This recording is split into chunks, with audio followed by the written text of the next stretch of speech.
Hey, this is Christy Mattoon here from Rewire. I am in the dark, and I'm not sure if you can see me or not, but it's a nasty storm outside, and there's thunder and lightning rolling, and so it's kind of cool. But I wanted to get this done and out to you. I decided to go ahead and just put it up on my page and just let everybody watch it. It was a free seminar I just did on how to get into whole brain coherence and then what you can do with it. How you can get rid of subconscious issues, how you can change the way you think and the way you feel,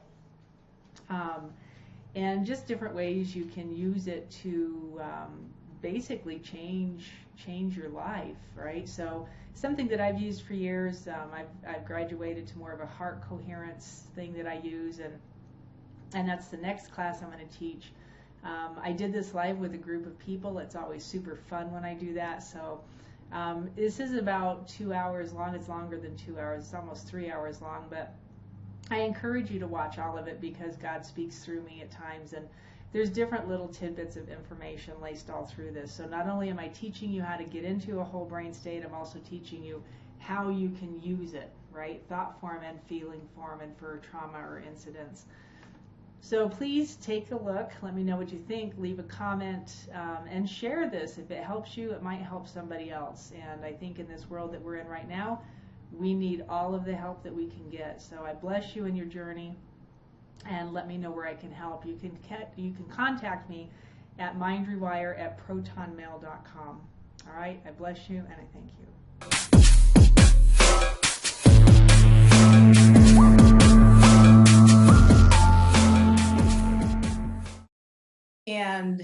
And then it kind of went from there, right? So if you know what EMDR is the bilateral brain stimulation. It's one of the things that they use. They also use it in brain gym. Thank you, Vincente. I want to make sure I say your name right, for turning your camera on. Brain gym used it. That's where it was originally, where I originally came across it. With kiddos, it had ADD and ADHD. And so they were using movement to get their brains to functionally operate so that they could retrain them, right? So on a physiological level, from their standpoint, but what it turned into was this subconscious changing because they were basically trying to wake their systems up. All right. So that's kind of where it all comes from. Psych-k is one of the big things that people think of when they hear the words whole brain state. It's one of the things that they use in their protocol. It was the biggest change, I don't even know the right words for it, understanding that I took away from taking their courses. And what I found out was it's way simpler than their course makes it out to be. So one of their instructors gave us a little gem that she called the surprise balance, and it was taking all of the protocol away and just putting yourself in a whole brain state to a subject matter.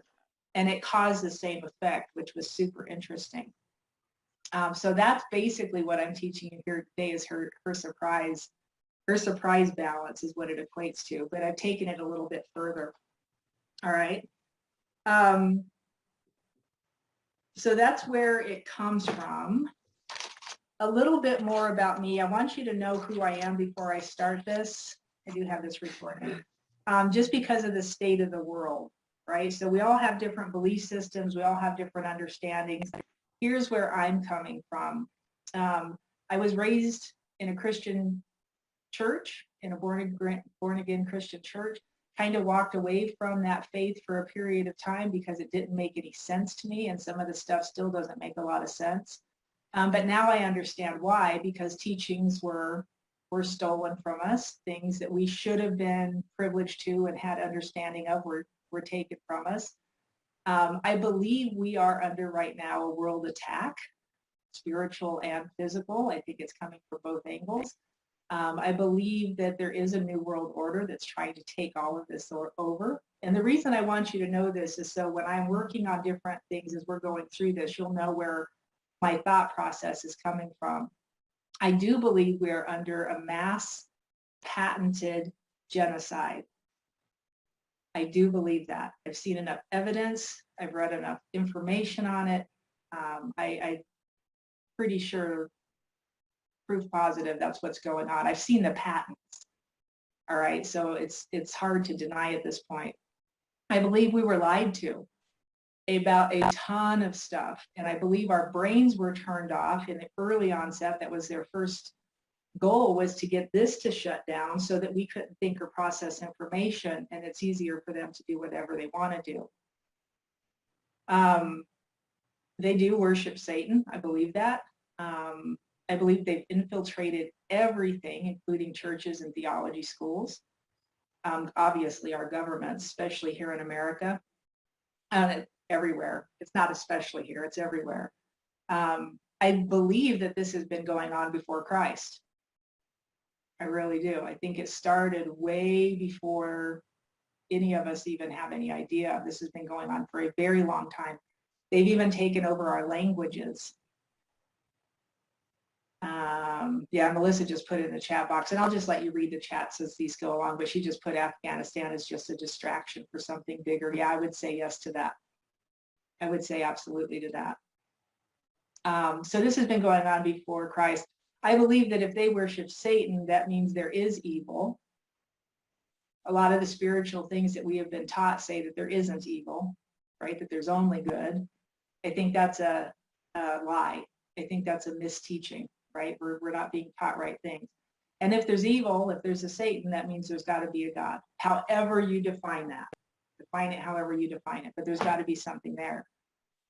One of the things that many different places ancient scriptures talk about is you'll know them by what they do, right? So a level of discernment comes from having your brain turned back on so that you can know them by what they do. You'll be able to discern, is what they're doing, is that truth, or is that lies, right? The level of discernment has to get huge. You'll know them by their fruits, basically.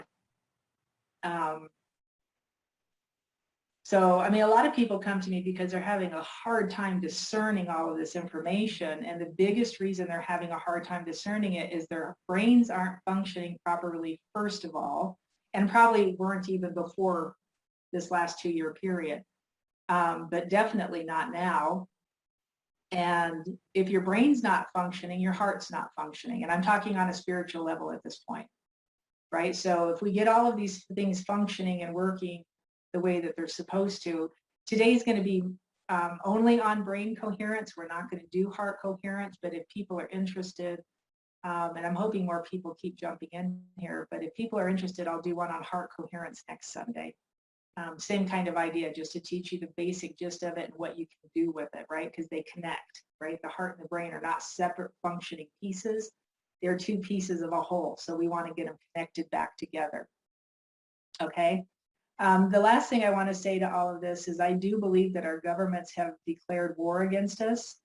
And when you have the ability to think clearly, you'll be able to fight back easier, no matter what that means in whatever area you're, because we have people from all over already in here, all over the globe. And yeah, discernment is lacking on a massive, massive scale. It's quite horrifying. Okay. So, and I just want to give you the leeway to be able to leave whenever you want to, right? If you feel like, okay, this really isn't for me, click out whenever you want to. I have no hard feelings about that. All right, so let's talk about the brain for a second. How many people know what a whole brain state is? Either raise your hand or just put a notation in the chat box or something. How many people know what a whole brain state is? Anybody know what it is?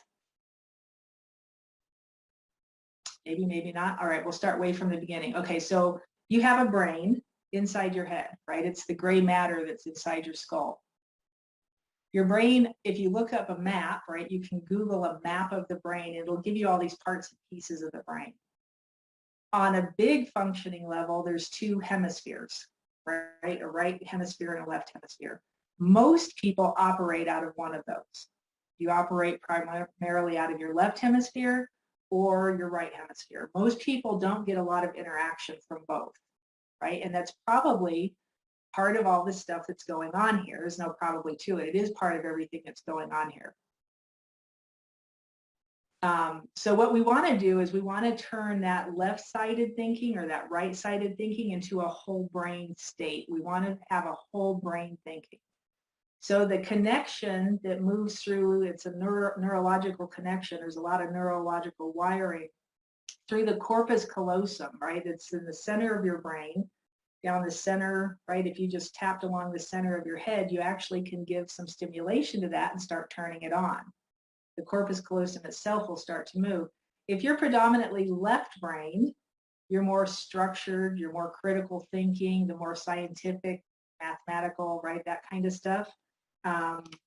They'd say like somebody like Bill Gates or Soros are so left thinking, right? There isn't any right side much going on at all. They're so left brain that they're literally in like a psychosis. They have some serious psychological issues going on, right? So left brain thinking gives you that structure, that critical thinking. Right brain is more creative. It's more artsy. It's more music. It's more kind of the thing we feel like it's more flowy state. Now, when I was young, when I was in school, we were actually taught to know what you were good at, right? So if you knew what you were good at, you can pinpoint which side of your brain you're in. And then we were taught to force ourselves towards that side, right? We were even given tests. Take this test and see if you're left brain or right brain. And then some people were actually both, which means their brain was working in a holistic state. And those were the special people, right? We were taught that, ooh, you got both. And I'm like only right-sided, right? I was definitely a more right-sided person. Healers, white lighters tend to be more on the right side. Here's the truth of all of it. You have a whole brain. You want both sides to do their function. If you are stuck in the right side of your brain being musical and artsy, but you have no critical thinking skills or no structure, it's hard to put that into use, right? You can get it going, but we tend to be more flighty, more airy-fairy kind of idea, right? We ungrounded, right brain people always like, I need to be grounded, right? Then hook into your left brain.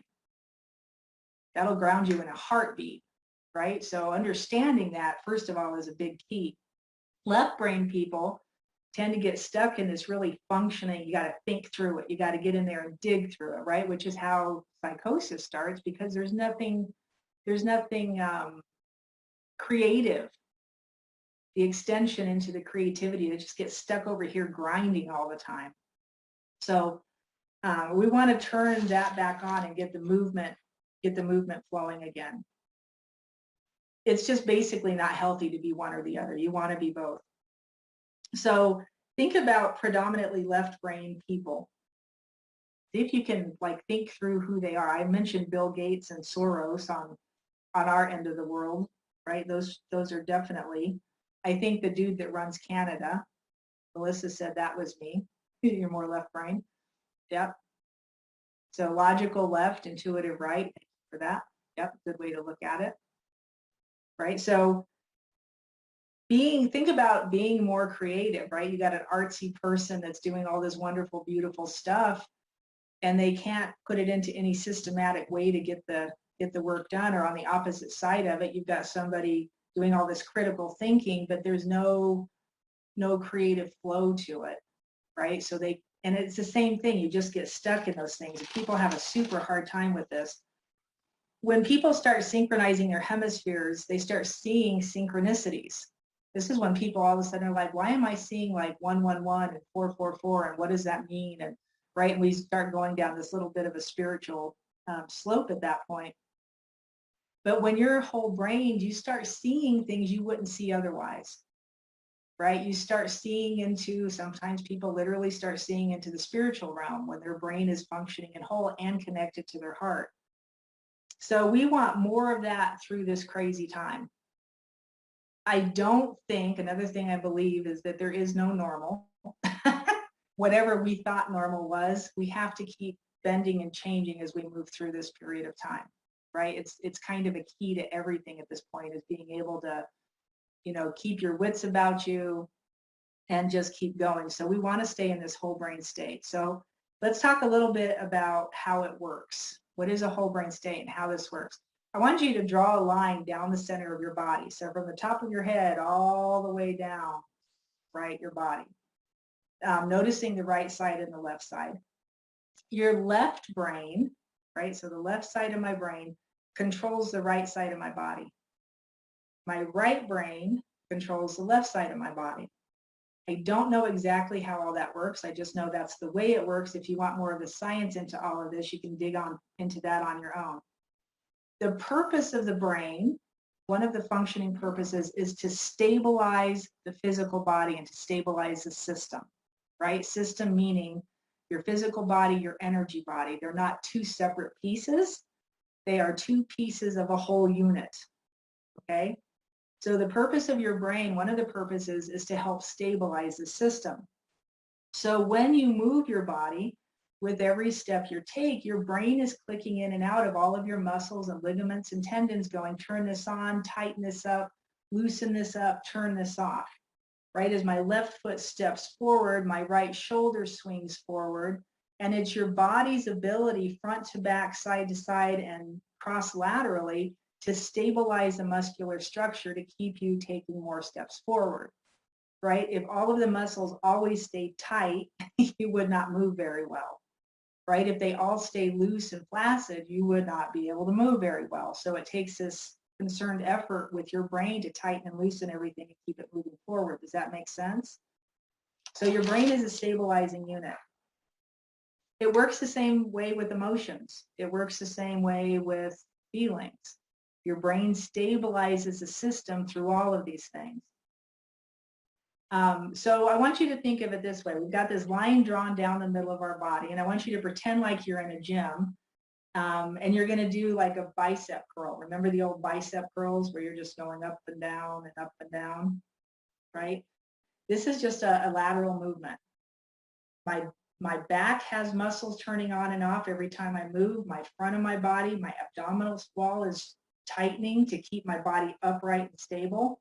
Now, let's see I was doing this with 50-pound dumbbells, and all of a sudden I punched one across my body. What would happen? I'm going to start leaning towards the weight, right? I'm going to start falling towards that heavier side. And then my brain's going to go, oh, wait a minute. And it's going to tighten all these muscles up here, and it's going to pull me back up to center, right? So there's something about crossing midline of the body that tells your brain you got to do something different.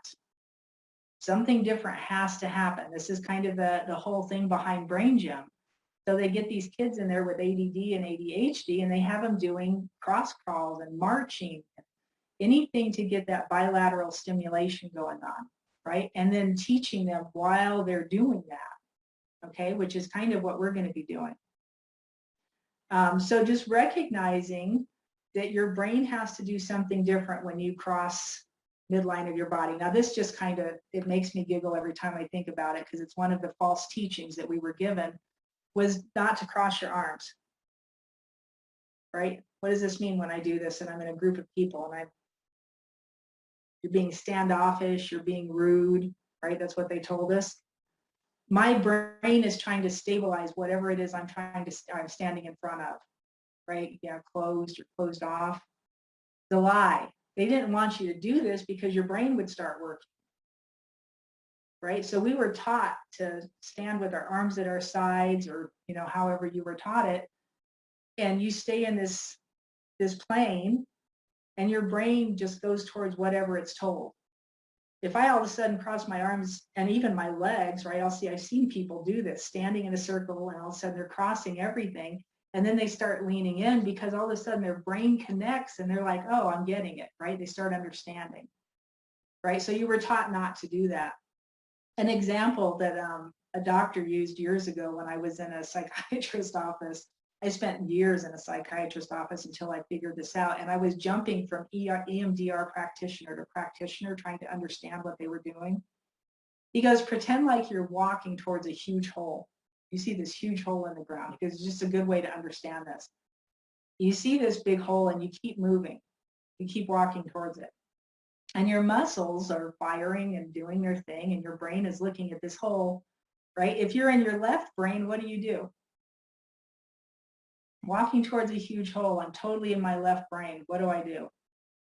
This scenario could be you just walk into it, right? Just walk into the hole.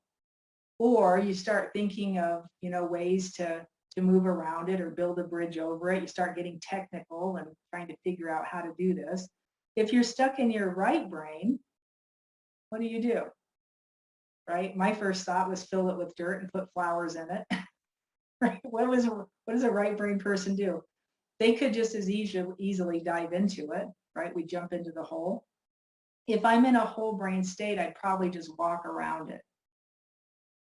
That's the difference, right? Left brain, we're going to figure it out and try and build something to mechanically get us over it. Right brain, we're going to do something artsy fartsy with it. I even had run through my head doing a cartwheel and a backflip over it. Seriously, just walk around it, right? It's a hole, right? So we get into this whole brain state, and all of a sudden you can discern things, you recognize things, you act differently, you react differently, and you can change potential outcomes, right? Changing this stuff, the matter of your subconscious mind, is a byproduct of all of that. The byproduct of all of it. So crossing, remember this is an important piece of it. Crossing midline of your body causes the system to stabilize. All right, that's why we do it. Your brain is wiring and connecting thoughts and feelings all of the time. Thoughts and feelings, feelings and thoughts, however you want to look at it, all of the time. And your brain is stabilizing the system to those thoughts and feelings. Right? So if you're in a feeling, if you've been in, let's use fear, because we're going to do a lot of work on fear. If you put fear into that feeling place, what thoughts show up? Right? The second I start feeling fear, my thoughts start going. My brain starts stabilizing my system in accordance to that, including your energy body. Right? So if I'm running fear through the system, and my thoughts start going off, right? We start usually going down a road that makes us do things we probably don't want to do. And it leaves you feeling horrible. Think of the chemical hormonal concoction that your body emits when you go into fear. Does anybody know what the big ones are? Adrenaline, cortisol, all of the ones that cause inflammation, right? All the stuff that's going to make you sick. And if you can turn that off, just by a thought, just by a feeling, if you can start to turn that system off, even just by breath work, we're going to do some of all of that here in a second, right? You end up not having to go what I went through to get here, right? My 300-pound days and all the illnesses and sicknesses could have been easily averted had I known this stuff. So we want the body, the system, to stabilize in higher level chemicals. If you're in the woo-woo world, it would be equated to raising your vibration, right? Keeping a higher vibration means keeping chemicals in your system that produce what that higher vibration would be an equivalent of, like love. Oxytocin in the system equates to love, right? That's the love hormone.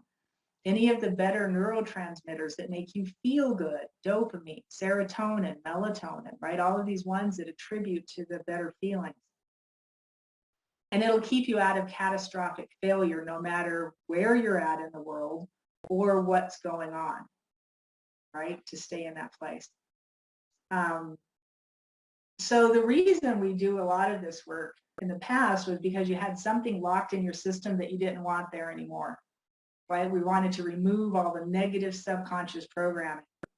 The question now is, where did some of this come from? Why do we have this? Childhood is always the first thing that pops up.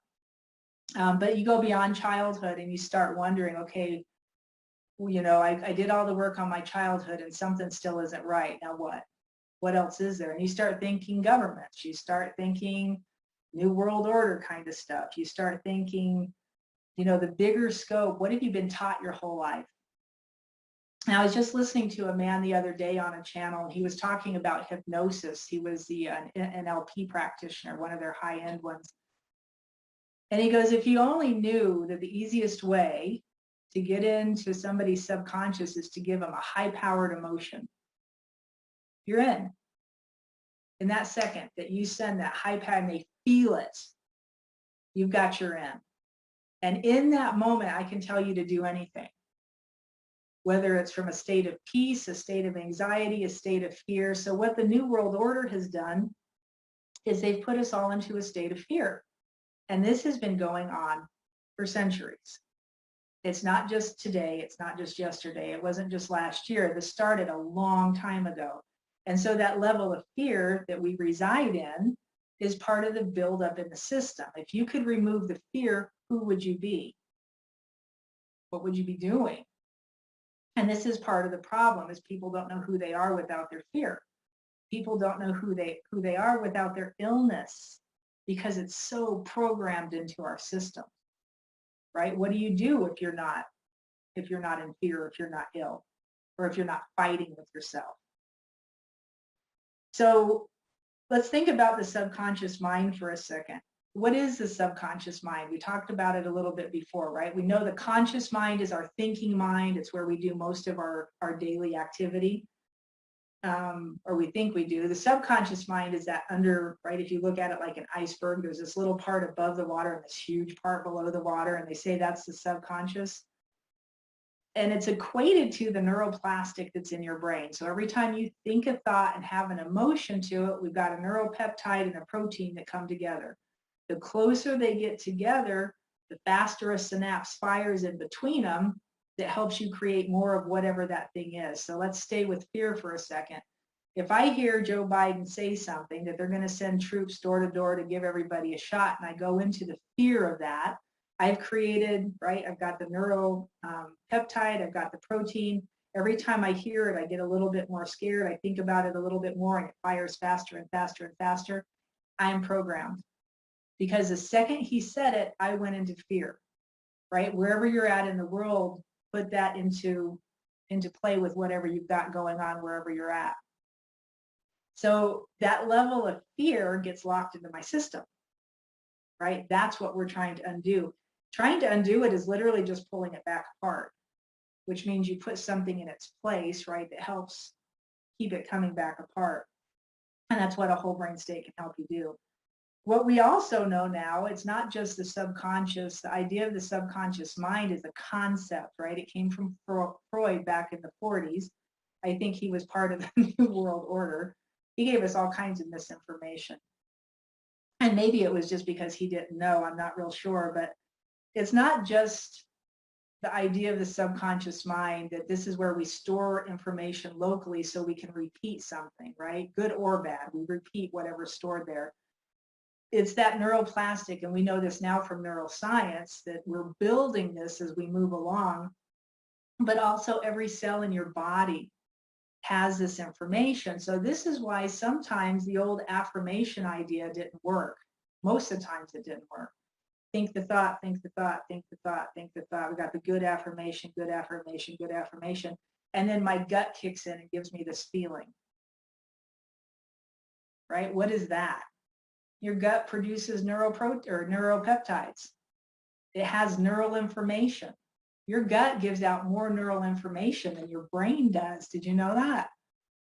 Right? So it's crazy when you start understanding it's not just my brain. Your heart has neural information, right? We know this now. There's scientific evidence of it from people getting heart transplants, that there's neural connectors on your heart that have trails of information. Right, so they gave a heart. This was two young girls. One, the girl died, and the other one got the other one's heart. And then she was murdered. The girl that lived and had the heart started having all these horrible nightmares. And they're trying to figure it out, can't figure out what's going on. So now she's in a psychiatrist's office and talking about it and describing what she was seeing. And finally the doctor clicked in and was like, oh, no way. They went back and found information about the girl that passed, found out she was murdered, and what the girl was describing was her murder. She was rewatching it in her dreams because she had the neural information in her body, and she was young enough that it was still connected. Her heart was still connected to her brain. Isn't that crazy? So we know there's more neural information through your body than just in your brain. All right. So we want to set the system up. We want to set your brain up, the subconscious part of it, to help move and regulate your information the way you want it to move, not how you were taught, not information you were given, right? You want to set the stage and you want to be in control of your own information. So one of the things that I always tell people is to set their system up for success, right? Before you move or do anything, set the system up for success. Everybody take a drink. I always forget to drink and I always get dried out. Take a drink of water. Hydration is super important to help move neurochemicals, so make sure you're drinking. So the first thing that we do is breath work. I'm going to teach you the breath work specifically that I use. So number 1 is breath work. Number 2 is hydration, right? Be sufficiently hydrated. It makes all of this easier.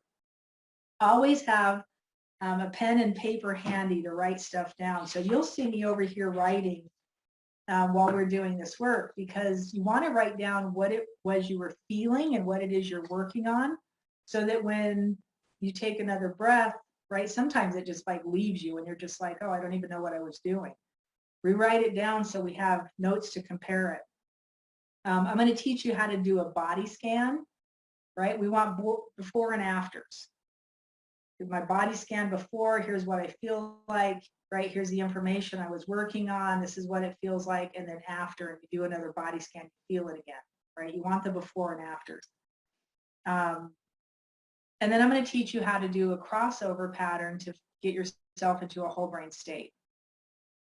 Okay, so we're going to go through that systematically. So first, we're going to do the body scan. I want to teach you how to do a body scan.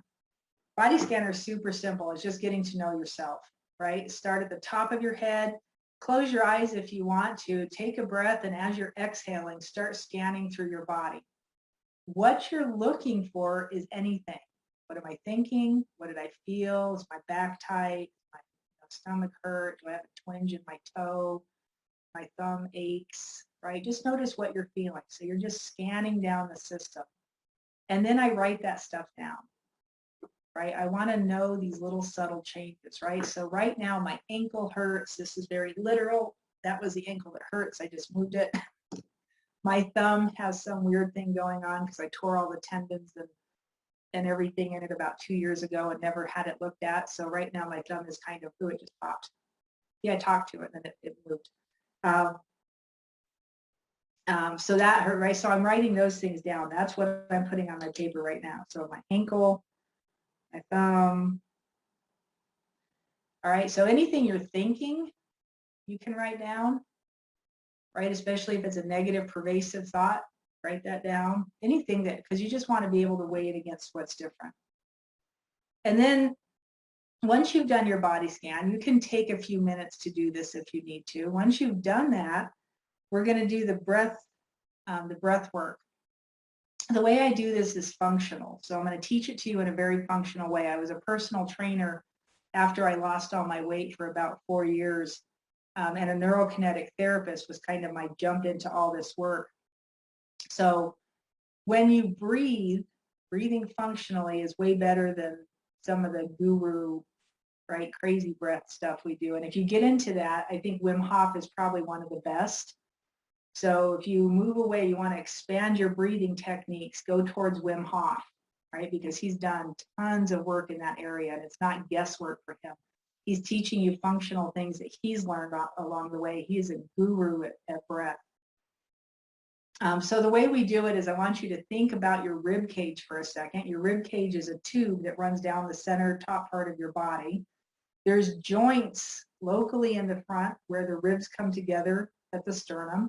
At your side, there's joints, right? So where the ribs in the front and the back come together, there's joints that open and close. All these joints are supposed to open and close. And then there's joints at your back where the ribs come together and they attach at your spine. So when you breathe, your rib cage should open up, front, back, and sides, right? So take a deep breath and just notice how it feels. So don't try and force anything, just notice it. As you inhale, can you breathe into your back? Can you breathe your sides open? Can you breathe into your sternum? And exhale and then do it again. Big breath in. Right? And you want it to move. You don't necessarily want it to go up. You want it to open, right? So it's an opening and a closing like a bellows. Okay? Your exhale, How I want you to exhale is just nice and long and slow. If I inhale for 4 seconds, I want to exhale for 5 or 6. It's functional breathing, right? We do it backwards. We inhale however long we inhale, and then it's these little short exhales. And what happens is you trap CO2 inside your lungs, and it alters the state of your blood, right? So we get an acidic blood level from the CO2 being trapped in our lungs, and then our bodies start going awry. It doesn't function right. So the longer you exhale, you're getting that CO2 out of your lungs, and it'll create a healthier state in your blood. Does that make sense? So it's a big inhale. I expand at the rib cage, and then a nice, long, slow, deep exhale.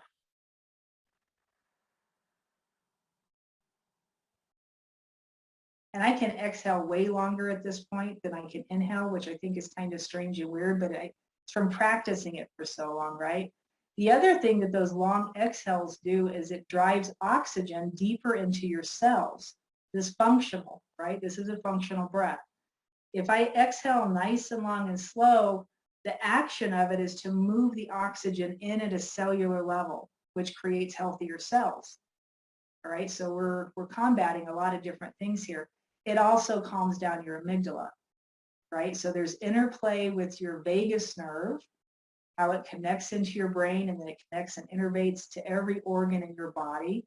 Those long, slow exhales help move that vagus nerve in its sheath, and your amygdala calms down, your limbic system calms down, right? So those are places you can locate on a map of the brain. That's where a lot of the emotion center is, and a lot of that, the feeling stuff that we think we get comes out of there. The fact is, I think most of it comes out of your gut, but we're still trying to get science to agree with us on that one. But the longer you exhale, right, the more benefit you're going to get. So I want you to practice this. I want you to do 3 big inhales and 3 long, slow exhales. So it's going to be a big inhale. Start breathing in, expand the rib cage, try and open up. Try and see if you can feel your sides opening, at the spine opening. And then long, slow, deep exhale whenever you're ready.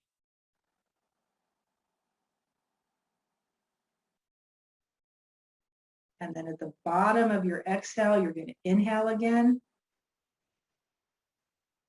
Really expand those rib cage, that open. Then another long, slow, deep exhale.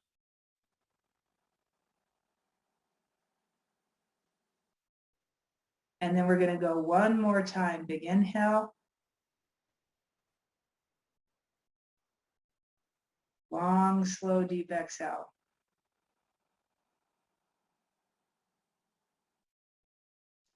And now I want you to do another body scan. Start at the top of your head. Close your eyes if you need to, and just scan through your body. Just notice. Are you noticing differences? What are you noticing?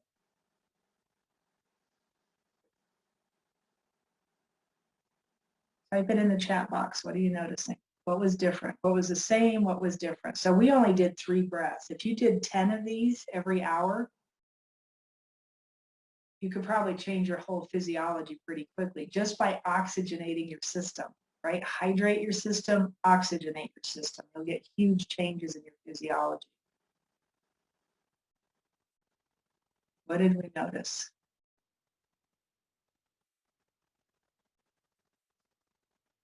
Anybody, don't be bashful.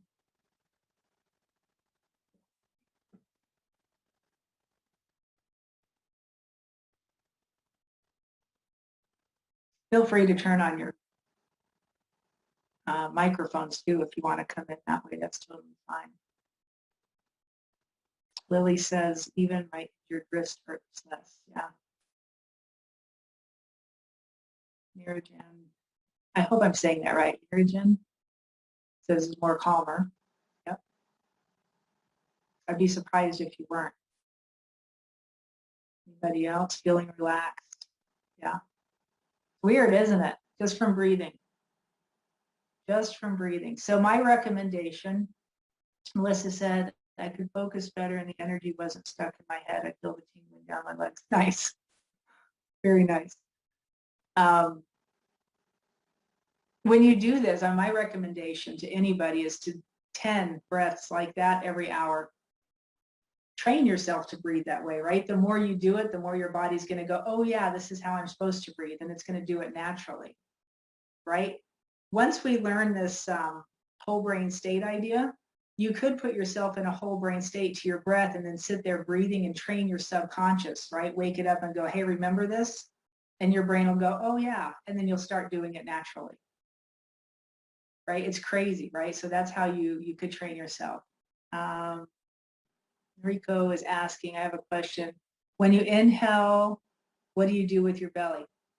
Good question. So it all just kind of moves together, right? We're expanding the rib cage. Some breathing protocols tell you to push your belly out, and all you're doing is moving your organs, which is fine if you're trying to move your organs. Just let it move. It's going to expand because that's what it does. When you inhale, your diaphragm drops. When you inhale, your diaphragm drops, your pelvic floor drops, right? So as I'm inhaling, pelvic floor drops, diaphragm drops, and it's actually the action that pulls the oxygen into the lungs, right? So that muscular structure of the diaphragm is pulling the oxygen down inside your system. When you exhale, diaphragm raises, pressing the oxygen back out of the lungs, right? So there's functional things going on here. So what do you do with your belly? If my diaphragm is going up and down and my pelvic floor is going up and down because all this is attached, right? Everything is attached. Those drop when I inhale, pulling oxygen into my lungs. What would my belly be doing? Would it be expanding? Probably not, right? Unless you're trying to do something specific that goes along with a protocol, trying to move your organs or doing something to get the ligaments inside your gut to loosen up, which is something you could do. But in this instance, I would just notice what your body does, right? This is about getting to know yourself. Notice what your body does. Does your belly move in and out? The more functionally you breathe, if you start expanding that rib cage and getting those joints moving, getting all of that opened up and moving, all of a sudden your breath, the depth of your breath will change. The way your stomach moves in and out will change, right? My shoulders, people breathe from up here all the time doing this kind of stuff. That'll change, right? Because now you've got these muscles in your rib cage and around your chest doing the job they're supposed to do. What about holding for an extra few seconds before exhaling? Totally can do that, right? So this is just very basic work we're doing here. But you absolutely can do that. You can breathe in, inhale 5 seconds, hold for 3 seconds, exhale. And what you're doing is you're letting that oxygen get deeper, right? On the cell, on the physiology end of it, you're letting that oxygen get deeper into your cells. Even on the bottom end of it, right? At the end of your exhale, try and hold it for a second. And the longer you hold it, I mean, and this goes into a deeper level of the protocol, but the longer you hold it, if you squeeze your pelvic floor, you send energy and oxygen back up your spine into your brain, right? So there's a whole cycle that goes along here. 3 count inhale, 6 count hold, 9 count exhale. Does that work? If you don't pass out, yes, that works. Some people will get so into the breathing. I try and inhale for 5. I want to sufficiently expand my lungs.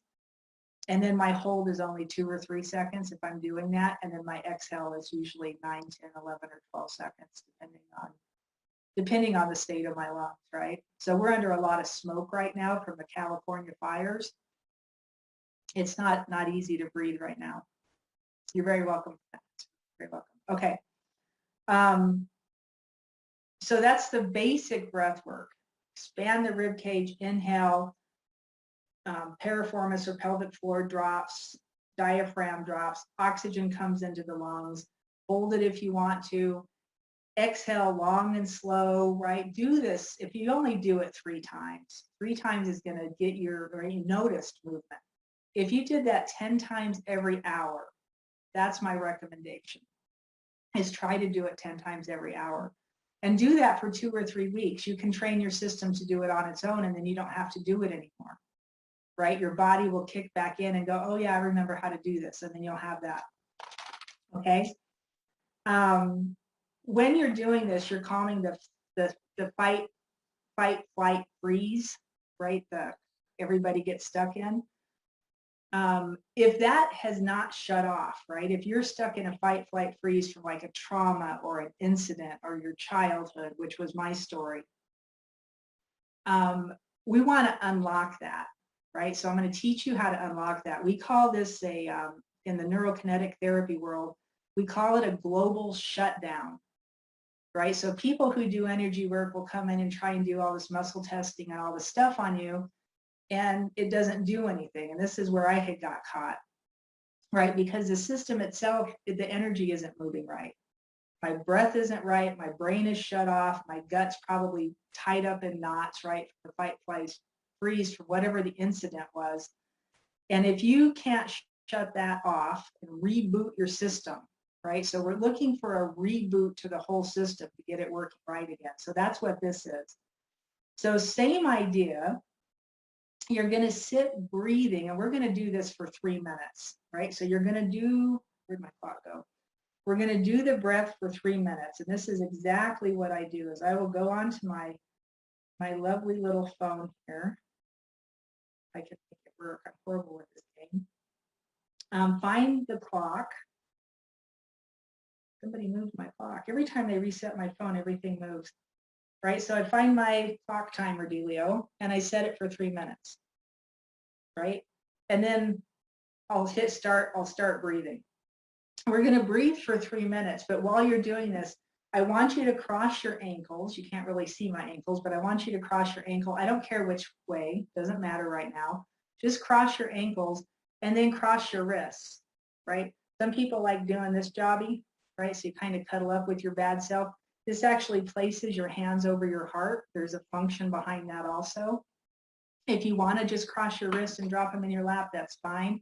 If you want to cross your hands and do it this way, that's fine, right? The point is to just have your wrist crossed. And the reason we say wrist is because it puts you over midline, right? Sometimes people will do this and end up on one side of their body. I don't know how this happens, but it happens, right? If you do your wrist every single time, people end up over right over the midline. And even if you're in your lap, if your wrists are crossed, I'm still crossing that plane of the midline of my body. That's the goal, is cross the plane.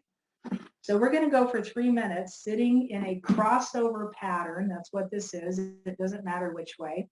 If you get into the, a couple minutes into this and you're just like kind of sitting there just noticing, which is I would just want you to stay open and curious and just notice whatever shows up, shows up. Don't worry about it. Don't do anything with it. Just notice it and let it go by.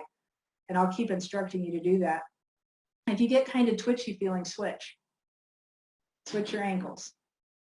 The direction doesn't necessarily matter, but it will provide you comfort, right? If you need to switch, okay? So here we go. Start your breathing, turning the timer on. Your arms and legs are crossed. And you're just paying attention and noticing what your body feels like. Big inhales, expand the rib cage. Nice, long, slow, deep exhales.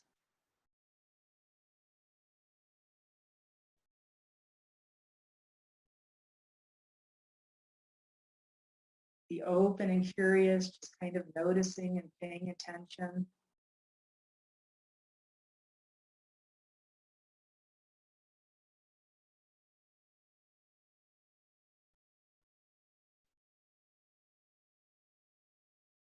If you want to do those holds at the top or the bottom of your inhale or exhale, that's totally fine.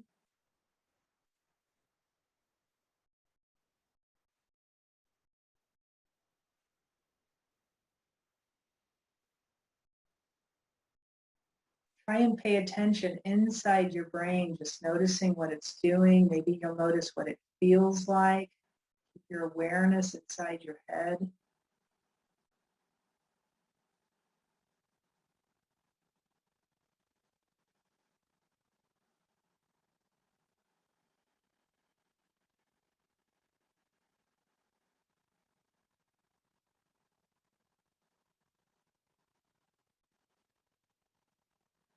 We're at the halfway mark.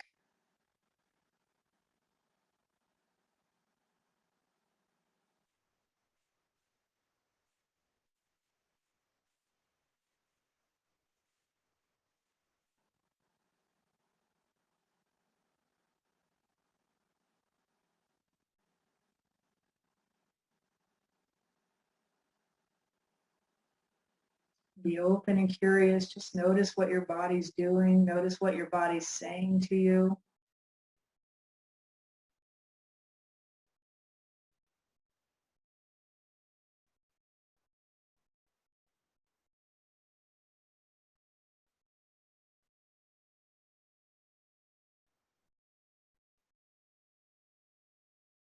Got about 40 seconds left. Try and expand your breathing a little bit. Really focus into your breathing out.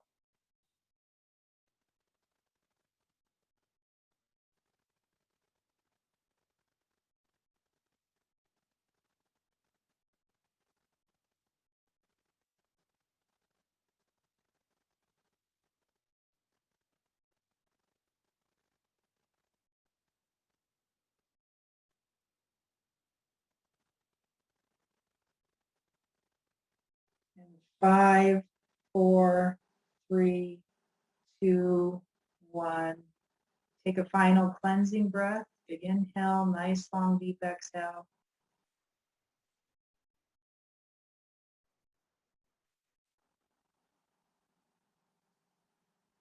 Then go ahead and uncross your arms and legs. And now do a body scan. Notice how you feel. What is the difference from the last? Remember, when you cross midline of your body, your brain automatically has to start restabilizing systems. It has to restabilize whatever's going on. What are you noticing that was different? Write that down. Paying attention to these changes will help you keep changing, right? If you don't pay attention to them and don't notate them, right? I take notes on pretty much everything at this point. The more you know, the more knowledge you have, that knowledge will start to turn into wisdom. And you'll start picking up little subtleties that you might not have picked up on before inside your own system. Okay? Anybody care to share? What were you noticing with that? That is a reset button, by the way, right? We use this in neurokinetic therapy. They use it in a couple other therapies that I've been exposed to and privileged to, where, you know, sitting there just doing that for 3 minutes will reset the system.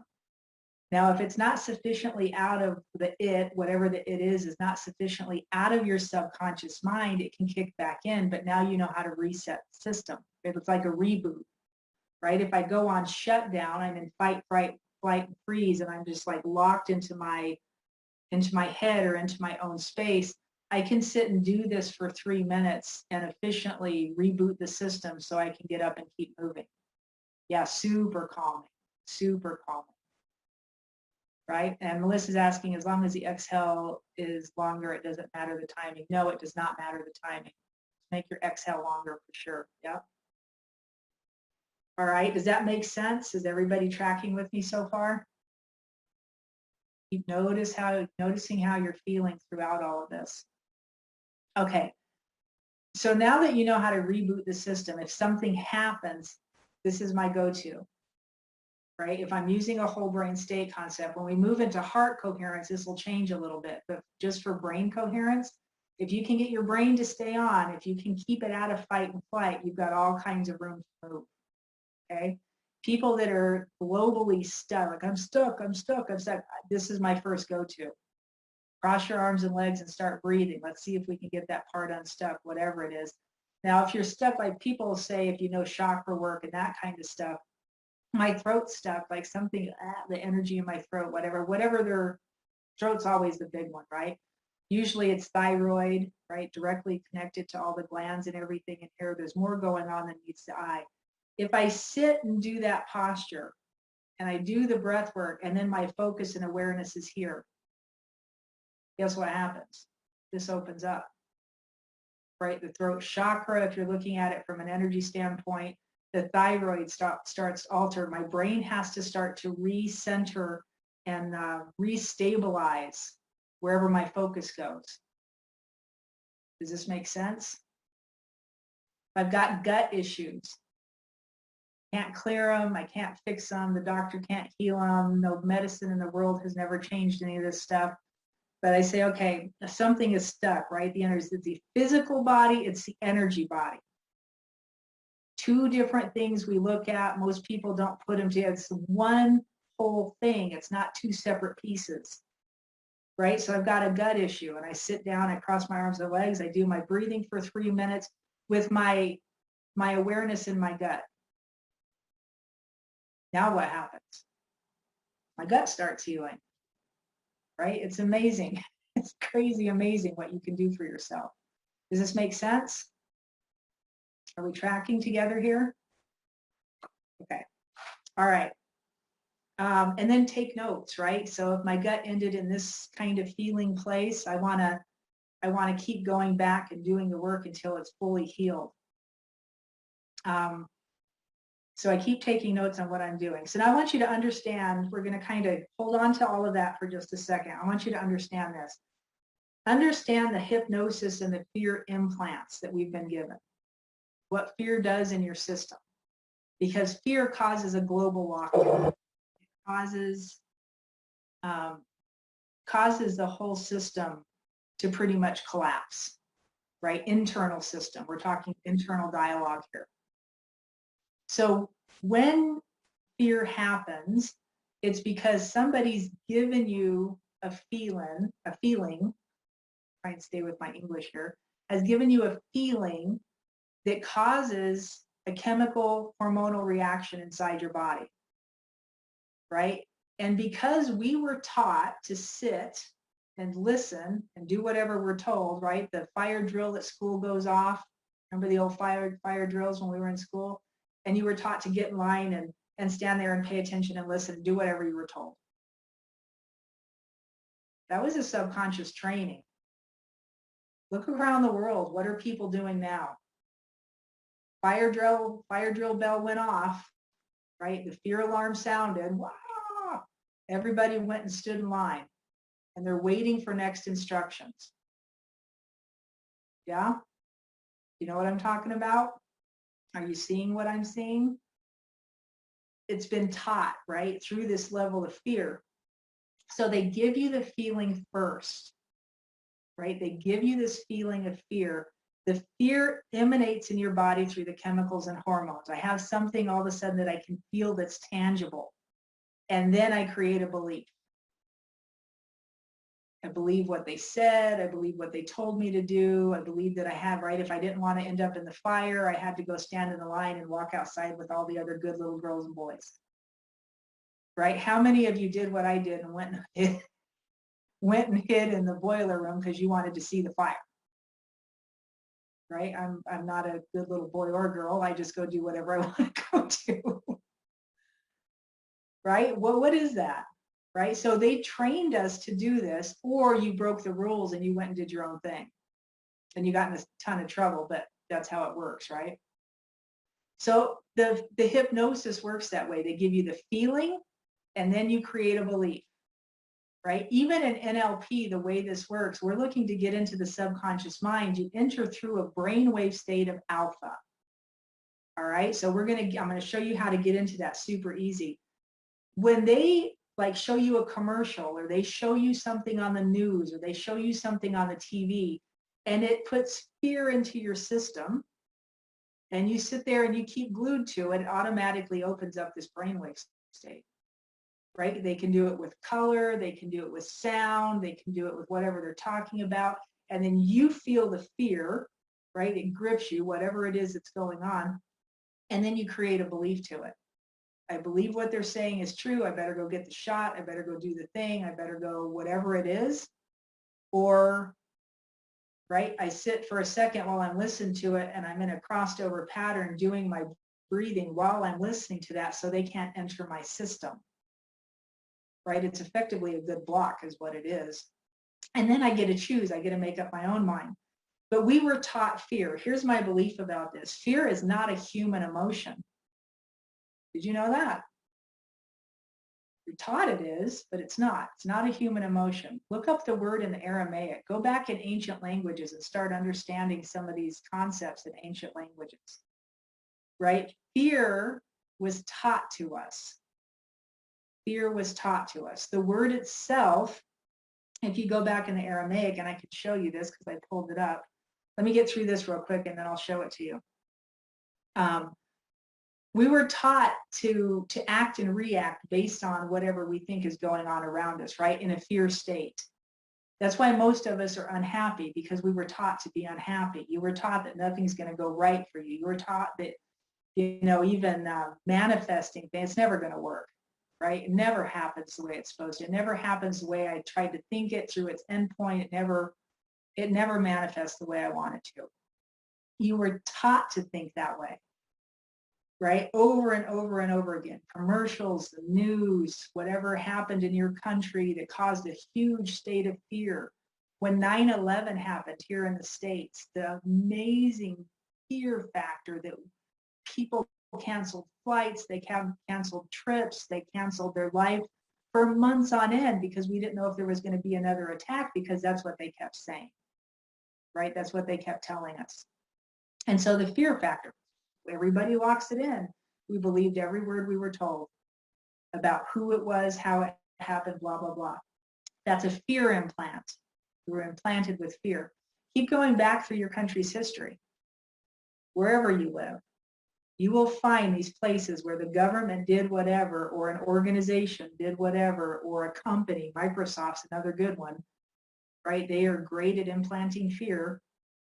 And you go back and you start thinking about some of these things and you're like, right? Be in a whole brain state first. Prepare your system. What did I say before? Set yourself up for success. I breathe, I get here, I get into a whole brain state, I enter into a state of alpha, and then I look at some of this stuff and I'm just like, wait a minute, right? Because now my brain is connecting and now I actually have a way to think about things instead of just thinking about the way I was taught it. So we were taught fear, and then we were taught words to go with it. I'm scared, I'm afraid, right? What is that? What would happen if that same thing happened, and instead of being scared or afraid, you were just like, I'm all right? Can you do that? You can, if you know how, and that's part of what we're going to work on. When we think in terms, or when we think fear of something, there's a feeling, right? So always come back to that feeling. I want you to really understand this concept. When you think something, there's a feeling associated to it, right? It's the chemicals and hormones again in your system giving you that way to feel it. When you feel it, you create thoughts to it, or they create thoughts to it for you. I'm going to give you a feeling of fear. Are you ready? Right? Something happens, they give you this fear, and then they tell you what to think about it. Right? That's the hypnosis. That's the mass hypnosis that we're under right now. And we've been there for a long time. So understand that. Knowledge is power. This is why I'm telling you this. Knowledge is power. Fear originally, this is my understanding of this. Fear, the idea of fear, is your gut's internal knowing that something's about to happen. That gut feeling. Right? So you have actual, I'm trying to think of the words for it, but they're like little antennae inside your gut that feel outside of you, and it tells you, hey, something's about to happen. You might want to pay attention. Right? It's that feeling, that chemical concoction gives you a sensation, and then they said, oh, that's fear. You better run and hide. Right? You better freeze. That's not what it is. It's just your body's knowing, going, oh, hey, pay attention. Something's about to happen. And if you pay attention, then we start calling it intuition, right? And now you're like this intuitive person going, wow, I knew I was about to get hit by a car, and instead of standing there, I moved, right? So that feeling is supposed to give us the right to move. It's supposed to give us a way into action, right? I got the feeling, I make a move. I get a feeling, I make a move. I get a feeling, I make a move. Without fear, without going into, I'm so scared, right? You were taught that. You don't have to do that. So that feeling is there as a signal for you to run or move or become more aware, right? Pay attention. So if the tiger's chasing you, you don't go into fear and lay down and roll over and let it eat you. You actually have a way to work yourself through the situation. If there's a bus, like I said before, coming towards a wall that you're standing next to, you don't just stand there and cringe, right? You don't freeze. You move yourself out of the way. I shouldn't say this one, but it made me laugh when I wrote it down. If there's a Biden regime coming after you, trying to destroy humanity, if you're locked in your one-sided brain, you're not going to move. You're going to stand there in fear. But if we know that's going on and we're in a whole brain state, we have legal right to move. Thank you, Miss Lily. Thank you for the laughy face. I hope that's a laughy face and not a cry face, right? But you have right to move at that point. It gives you, right? This was like, it was like our God-given right, a legal right built into our system that we don't have to stand there and take it. You can move out of the way of anything that's going on. So we were taught to freeze. We were taught to duck. We were taught to cover. We were taught to shut up, right? We were taught not to question. We were taught not to go there, right? And that is the mass hypnotism. It's those fear implants that I'm talking about. And this has been going on for centuries, centuries and centuries and centuries. They put you into fear and then they say, feel it, feel it, feel it. Here's what I want you to think. And then they teach you what they want you to think. All right. If you do nothing, nothing will happen. And that's just kind of how I think about all this at this point. They make you think that there's nothing to do. You're just a citizen. There's nothing you can do, right? Let the army fight it. Let the government fight it. Let these people over here fight it. They make you think there's nothing to do. Just sit there and hope somebody does something. That's an indicator that you're caught in one side or the other. That's an indicator that your system is globally shut off. Does that make sense? I never understood this before. And I had mentioned earlier, God kind of told me to redo this class. And I started going through some of the information and I was like, oh, wait a minute, what? I never understood that one before until yesterday, actually. And I was like, oh, wow. And it's because of the way, we've been put under this mass hypnosis. So sit, right? So now we're going to upgrade instead of just doing 10 breaths every hour, I want you to sit for 3 minutes every hour, crossed over whatever position, and just breathe for 3 minutes, right? And train your body to stay in an open state.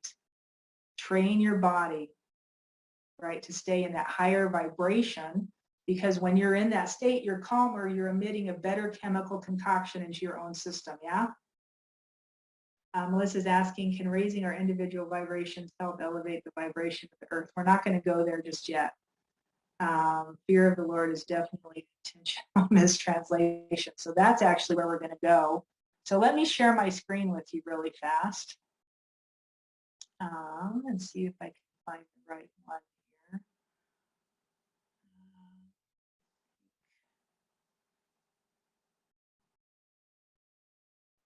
Let me start there and see if that'll get me there.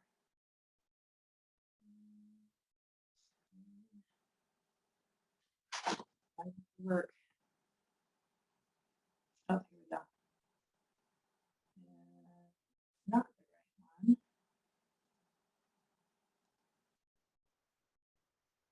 Oh. Here we go. Okay. Can you see the screen where it says fear up here?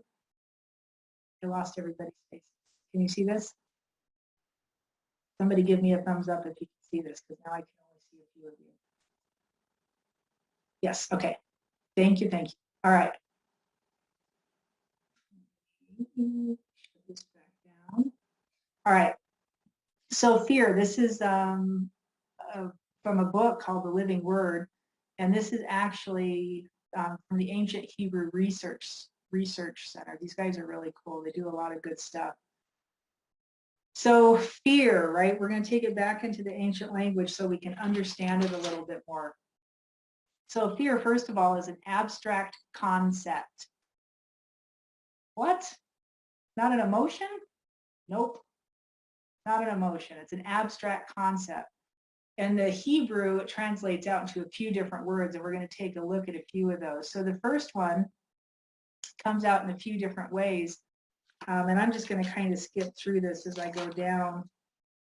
down through here, the first way it's translated is as a noun, right? It's a shaking or a trembling, right? So the word fear is translated as a noun, a shaking or a trembling, but that doesn't mean it's necessarily negative, which I found interesting. Nowhere in here does it say anything about scared, right? It's just a shaking. So your body can be shaking on the inside, and that's considered fear, but it doesn't necessarily mean it's negative, okay? The second way that it's translated is as a verb, and that would be to shake. I was shaken, right? It's to shake something. The Hebrew word itself is yara. I believe that's how it's pronounced. It pronounces Y-A-R-A. Okay? And this is a lot of biblical stuff. If you're not a Bible person, just pay attention to the fear part of it, right? Don't pay so much attention to the Bible stuff. I don't want to throw you off with that.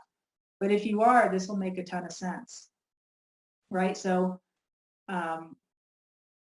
when it's read over and over and over, and we know that everything has been infiltrated for years, and that the King James version of the Bible was translated and written by people who are now actually considered part of the New World Order. So think that one through. The word fear always, when I was taught, was like, you got to be really scared of God, right? Fear the Lord your God. And if you take it back, there's actually another translation, right? And the same guy's talking about this, that it actually is more of a reverence. Let's see if I can find where this was at. It's more of an awe. You're in awe. You're not in fear scared. You're in fear awe. Okay? See if we can figure out where I saw this. I was trying to write on this, and it wouldn't let me write on it. It wouldn't let me.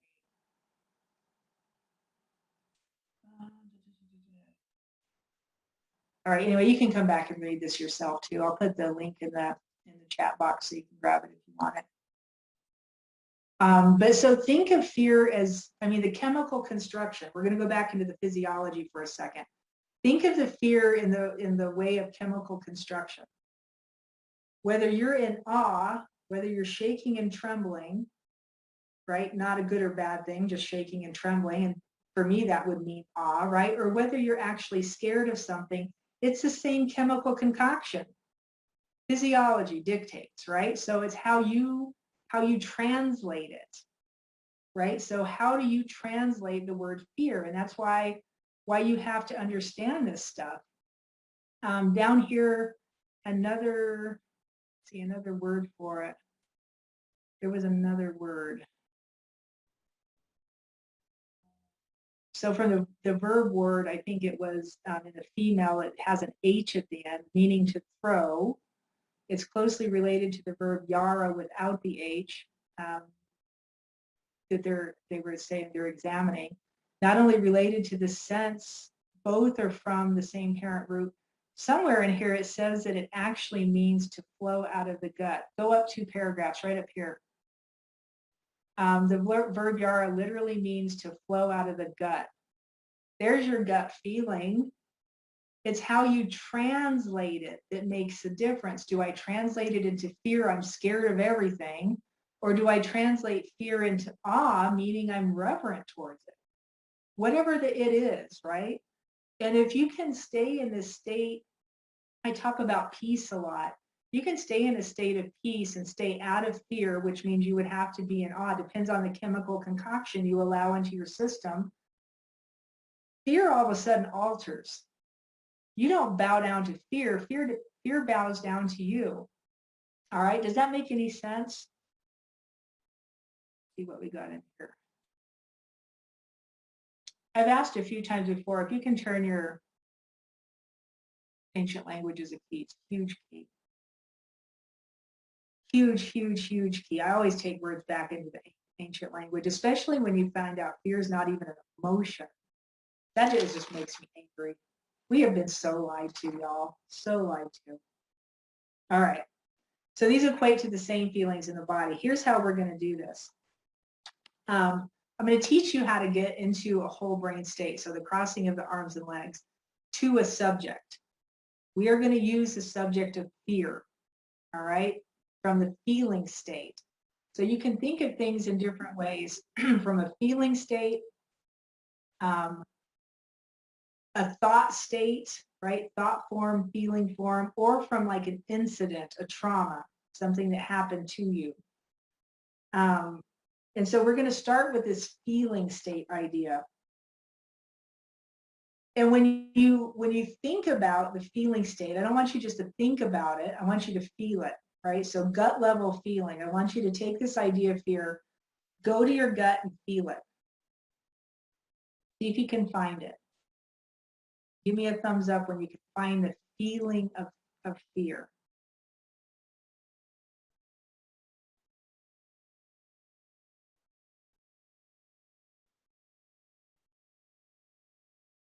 Find it. Once you've got a feeling of fear, I know what it feels like. Once you've got the feeling of fear, you know what it feels like. I want you to start taking your breath. So let me catch Narajan back up. We're going to find the feeling of fear. Go into your gut and let that feeling come up. We want to find that feeling. And then once you've got the feeling, you're going to do your breath. So this is kind of a protocol you can follow. I find the feeling. I take my breath. Right? Do your body scan first if you want to do another body scan. So it'd be body scan, find the feeling, do your breath. And then I'm going to start at my ankles, right? I know the feeling of fear. I'm going to cross my ankles one over the top of the other. And then I'm going to feel at my feet. Just notice what your feet feel like. Stay there for a second or two, and then switch the other direction and notice again. You want to go towards the direction that feels heavier. It might have a stronger feeling to it, a stronger sensation to it. Let me know if you're feeling what I'm talking about. Feel that? If you're not feeling it heavier one way or the other, stay wherever it's most comfortable. Can you feel it? Does anybody feel it heavier one way or the other? Are you noticing what I'm talking about? Yeah. Once you've got that pattern, right? And the reason this works is because what happens is when I cross one direction, it triggers something in my brain on one hemisphere or the other, right? Just my ankles by themselves. I'm not even doing anything up here.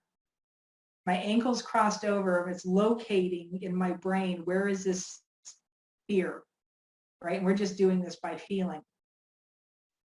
If you stay in the locked in, or stay in that pattern, it's the strongest feeling, and then you do your wrists. So now I'm going to look for it from a hand, for my wrist state, and feel your hands, right? Notice what happens in your hands, and then do the other direction. And you could do it this way. Some people will like press, and you'll notice one direction locks, it almost locks, like your arms won't move, and the other one, right? So I want that stronger direction. That's kind of the equivalent of a muscle test. Once I get that, I do however you want to sit, however is most comfortable for you, but I keep my wrists in that pattern. And then I keep noticing the feeling of fear. So I want you to stay with your breathing. Notice that feeling of fear. Remember what you just learned about fear. It's just a concept, right? So we're actually doing this, we're actually clearing the neuropeptides of fear out of our system.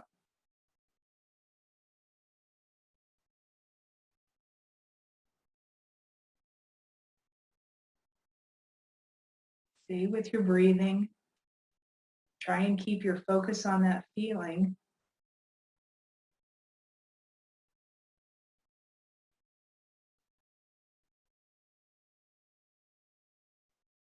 And then once it's gone, if you notice that feeling of fear leaves you, I want you to type in the chat box what you're noticing.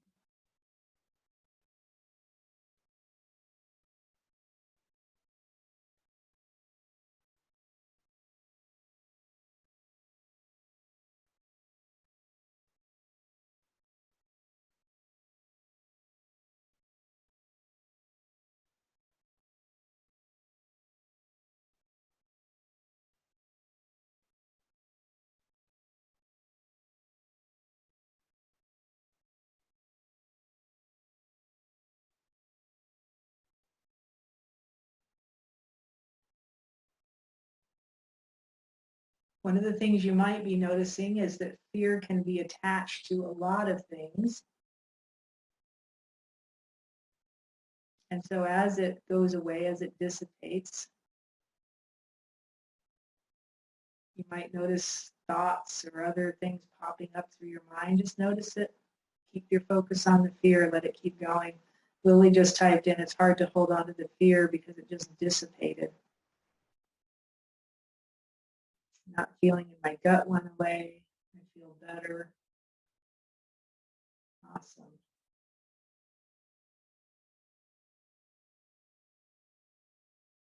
All right, so once it's not there anymore, you just take a cleansing breath and then uncross your arms and legs.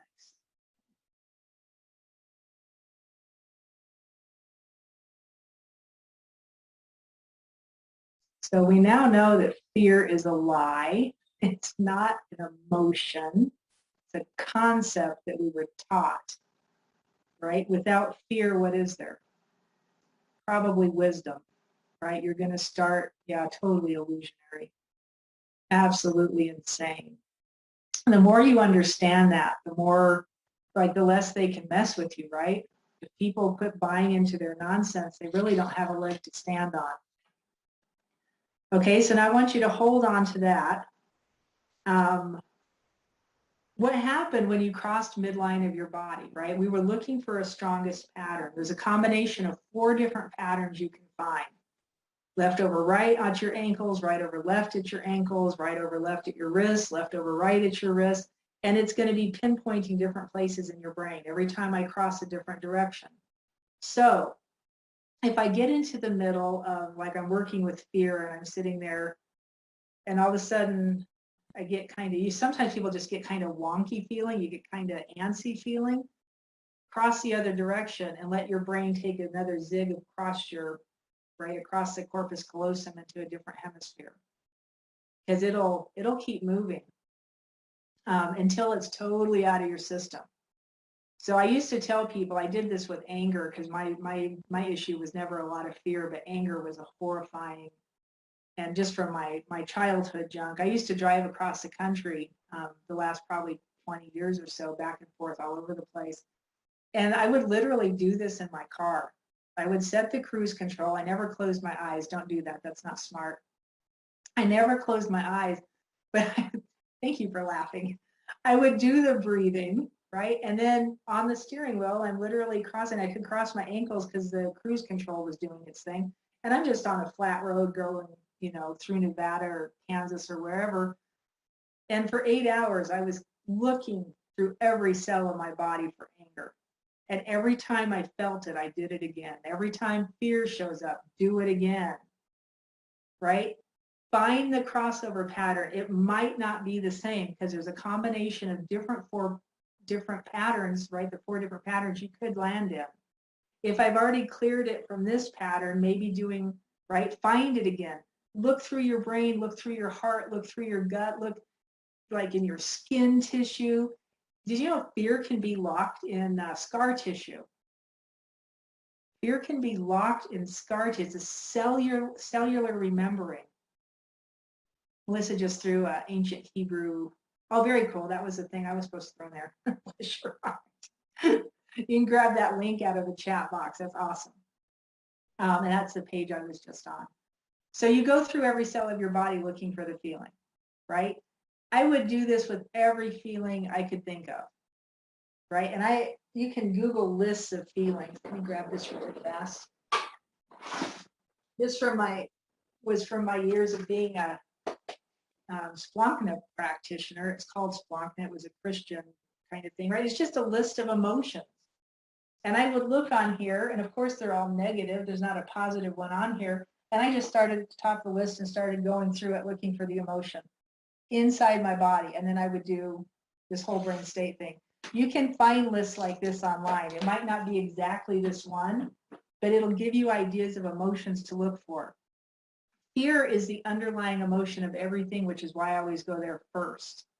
Every negative emotion begins with some kind of twinge of fear, right? You can trace it back. So if you start with fear, it's like, okay, I'm angry. Well, what am I angry about? Well, that scared me. pissed me off that I got scared, right?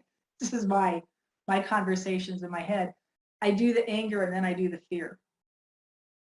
Follow the train, right? Follow the trail until you get your system so clear that you're like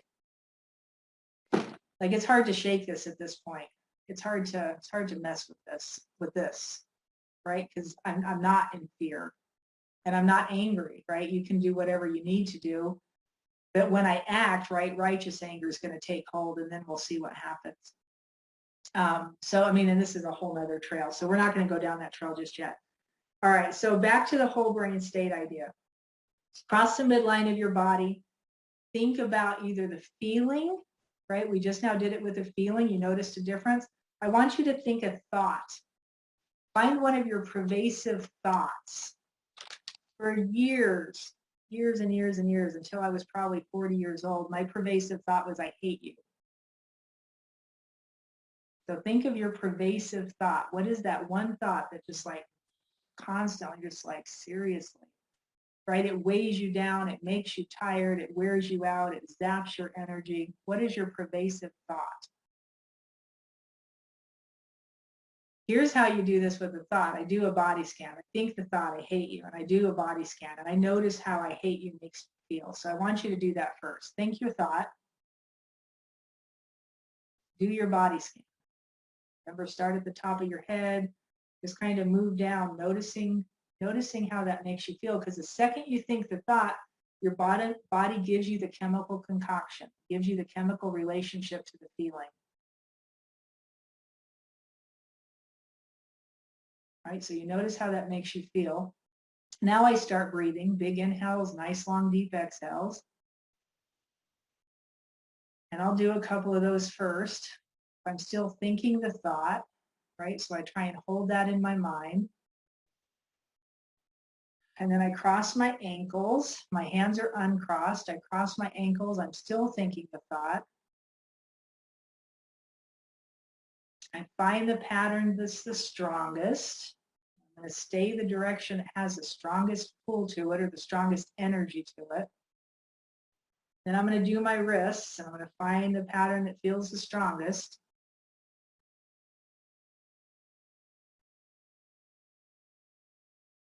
And then always be open and curious, right? Just be the curious observer. Watch your thoughts, watch your feelings, just noticing. I keep my awareness on my pervasive thought.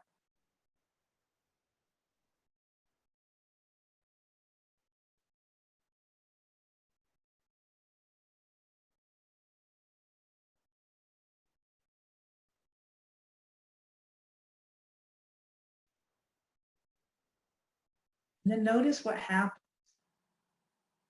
It can turn into something else. You follow the trail of thinking. Some people actually figure out why they were thinking that to start with. Sometimes it just goes away.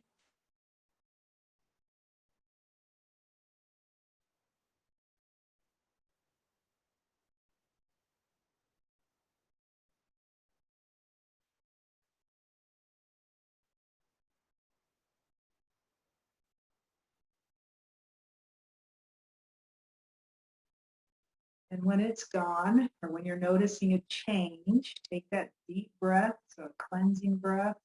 Stay there as long as you need to.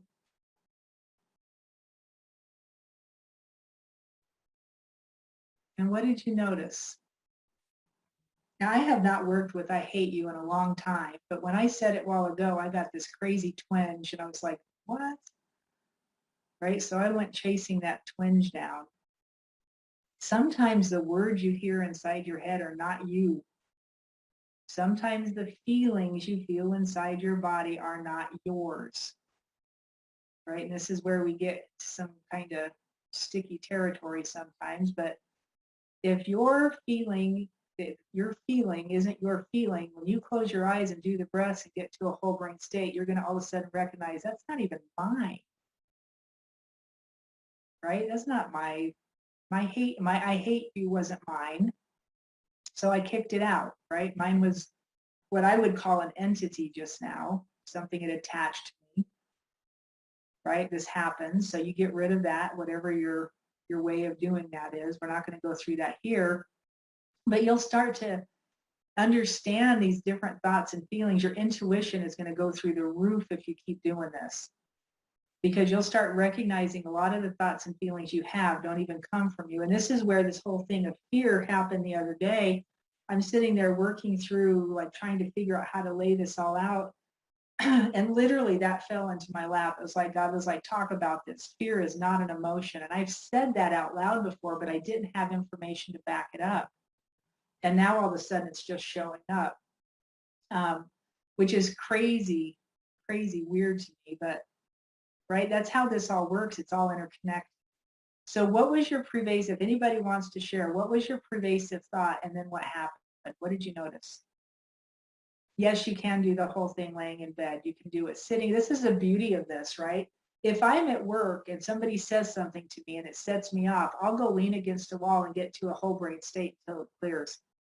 I won't let that linger through my day, right? If somebody gives me, starts giving me an issue or whatever, I'm sitting at my desk, all of a sudden I'm here breathing and my eyes closed and whatever, and I move it immediately. Sitting, standing up, laying down, it does not matter. As an empath, pick up on global suffering. Yes. Yeah, right. You don't want to walk around that, because that'll cause inflammation in your own body. You don't want that to stay in your body. You can pick up on it, work on it without owning it inside your cells. Yeah. Anybody want to share what else they noticed? So Lily said, empath, as an empath, pick up on global suffering. Yep, so that was my answer to that. B, welcome to the group here. Strange question this may be. I sit on the floor way more than a chair, usually cross-legged for kneeling Zen meditation posture. Awesome. Would the cross-legged sitting position qualify as crossing over ankles and legs? Yes, you're very welcome. New Zealand time zone. Oh my goodness. Bless your hearts, all of you that are here after midnight. I would be like snoring. If I disappear, please. Yeah, no, you're not rude. Doing what you need to do. So, I mean, if you sit like this all the time anyway, my guess is that you probably are in a whole brain state. The question is, can you just use it to clear your subconscious, right? That would be the part of it that you would want, because if you're in that state all the time, you want to find, like, if it's like for me, the I hate you statement, there's a direct path through it, and crossing certain directions will get you there quicker, right? Meditation does all kinds of cool stuff, but if you don't target the issue, you're not targeting the issue. Does that make sense? So you can target it by crossing over differently. And most people, and I don't know, Zen meditation posture, you go to whatever's comfortable when you sit in those postures for meditation. Try, target a thought, target a feeling, and then cross accordingly. Melissa says, it made me happy, popped into my head. Things that made me happy popped into my head. Nice. They were fighting fear. And they shouldn't have to fight the fear. This is another teaching. It's another training that is false teaching. If the fear is gone, there's nothing to fight. Go back and work on the fear. Does that make sense? So there shouldn't be any fighting going on here, right? The happiness doesn't have to conquer the sadness, right? The bravery doesn't have to conquer the fear. If fear is not there, you're going to be brave, right? If there's bravery there and I slip into the fear once in a while, I want to go back and work on the fear, get rid of it. It's a program. You're running a program. Does it make sense? Do we not do affirmations while in the whole brain state? So that's the next part of it, right? Let's get through this real quick first. So you can do this same idea. We've got thought form, we've got feeling form, and then let's say like a trauma, right? So something that happened to you. If you can pinpoint the something, it works the same way, right? So I fell off a rock when I was 3 or 4 years old. I don't remember my childhood under 13, so all of the stuff I work on is stories. And the story was that I fell off this rock and then I couldn't breathe, and then all this stuff happened after that. It was just like continual nonsense going on for the rest of my life. But when I went back and I worked on, so I'm picturing in my head, I actually have a picture of me standing on the rock that somebody produced after my mother died. And I know what that picture looks like. So I took that picture and I used that to go through the sequence. Right. And stuff just all of a sudden disappeared. I can't even explain what it was that was in my system that was like, it was just weird tensions and feelings that are all of a sudden just gone. And I'm like, oh. And it came from that 3 or 4 years old. Right. So pinpoint an incident or an issue. And I always try and tell people, don't go through it from it started right here, boom, boom, boom, boom, boom, and here's where it ended. Start at the end of it, right? I fell off the rock. And they said I landed on my head. So I'm on my head. I'm probably on my side or back at some point. I'm crying, right? That's the end of the story. So I start there. I start from this little girl laying on the ground underneath this. It was like a 12-foot boulder I fell off of. And then I go backwards. Go backwards through it. Don't go forwards through it, because then your mind is doing the same thing it's always done. I'm going to go forward through the energy of this thing. I'm causing more of it. I'm going to embed it deeper into my system. I'm going to do my breath work, get into a whole brain state. And so I was using that picture to figure out what pattern to be in. And then I went backwards through the story. Does that make sense? Go backwards through it. You're unwinding energy. It's a path of negation. Right? So I'm going backwards through the story all the way till wherever it ended. All right, so that's how I would do a trauma or any kind of issue that has been plaguing you or causing issues in your system. Always go backwards through it, right? I actually did this when I was doing neurokinetic therapy with a young lady who, she had this weird issue. Something would happen and her eyes would crank up. I think it was to the right, like her eyes would just go, and then her body would curl. She literally had this physiological response. It was horrible to watch when she would do it. It's totally subconscious, could not control it to save her life. And so we started going through it backwards. It was like watching her one day, and as she was like looking up, I saw her look up and I was like, what was that? Like where? And we did some work around it, and all of a sudden she remembered this horse car accident where she hit a horse and the horse came flying through her window. And as she was ducking to get out of the horse's way, she was looking up right, and her and the horse were looking each other in the eye. And the horse's head literally came through her windshield, and she's twisting and contorting her body, trying to get away from it, right? To keep getting smashed. And that was literally every time, I don't know what it was that would set her off, but something would set her off and that would go into motion. So we went backwards through the trauma of the horse accident and the winding and the looking and all of a sudden it stopped. Right? Subconscious pathways that were built up, and then she kept doing that. And I think some of it was just the fear that locked in her system that caused her to keep contorting into that position. Right? So go backwards through it. If you go forwards through it, you're just seeding it in deeper. All right. Using a positive affirmation, right? We all want to use the positive stuff. And I will just say sometimes going after the negative aspect first is more powerful than trying to just put a positive on top of it. Okay, so know that, but you can do it this way. I think Brother Bruce Lipton talks about this all the time. Is that when you put a positive affirmation or positive, right, we're looking for that chemical concoction. The affirmation is the thought form. We want the feeling form, okay? So if you can get that feeling form in there and get your body to believe in the feeling you're having, you're going to switch out the subconscious the same way. So think of something. Let's go back to, what did I call it before? My thought, right, was I hate you. So go back to your thought. And this is how I would twist this. I don't want that thought anymore. So 360 degrees, full circle all the way around. What would you want instead? So I would, right, obviously, the obvious answer would be I love you for mine. What is your, flip it all the way around. What is the total, even if you're like, oh, there's no way. I don't believe that. Because 20 years ago, I would have said that, yeah, there's no way. Right? So find your opposing thought. Totally oppose the situation. Right? So I love you. So now, even though when I say I love you, and I'm talking 20 years ago, I feel that in my gut like a stab, like somebody was, right? Those words make no sense or made no sense to me, right? So I say I love you, make sure everything is uncrossed, and then I do the breath work. Inhales, the exhales, I start getting into that, and then I cross my ankles. So we're going to go through this. Find your opposing thought. Everybody get your opposing thought. And take another drink. All right, we got our opposing thoughts. Think your thought. Can you feel it?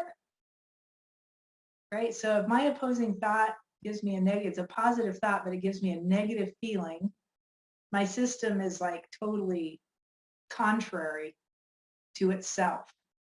It might be a wise idea if you end up in this position, and this happens a lot, to just go back to the basic and sit in a crossover pattern and breathe for 3 minutes. Right? Get your system turned back on, because if I'm thinking I love you, but I'm feeling like this is nasty feeling, this isn't right, whatever you end up feeling, go back to the beginning. Turn the system back on, because I just turned my system off globally. Does that make sense? You can do this. If we're in this position where the thoughts that we're trying to think don't make sense to the feelings that are in our body, you shut the system down, right? It's like you're blowing out a circuit.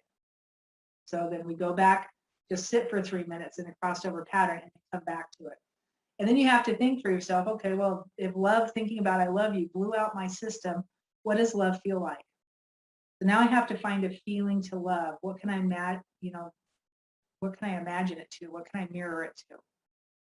Right? So I think of my dog, I think of my cat, I think of strolling down the beach, right? Get something tangible that you can think about, right? I step on the beach and I feel the warmth in the sand. And as I'm strolling along the beach, I start to smell the salt water and the ocean waves rolling in, right? I can see the sun. Whatever it is for you that gives you a higher level feeling that you can associate to the word choice that you're using. Does that make sense?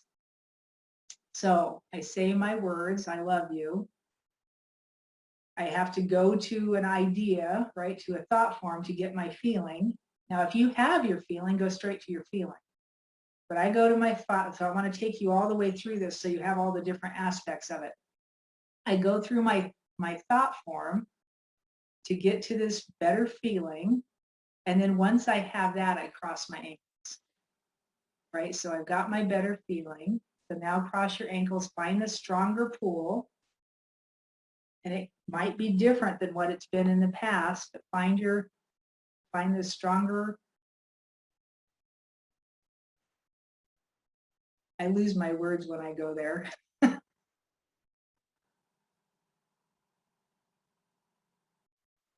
And then I want you to sit until your words match the feeling.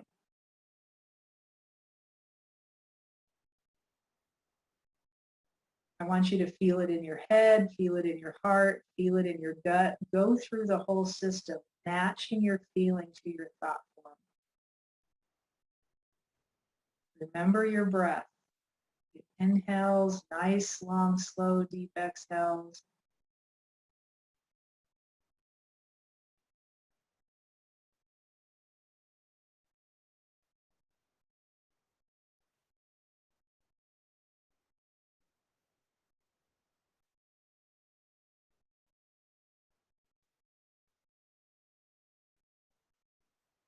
And then I would stay here for 3 or 4 minutes just feeling that.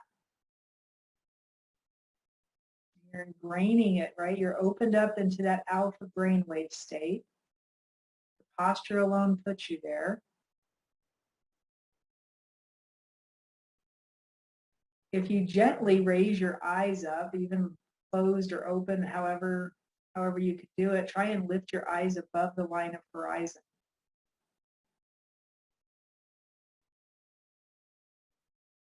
Just notice what that does to your physiology. So it's a deepening into the alpha brainwave state.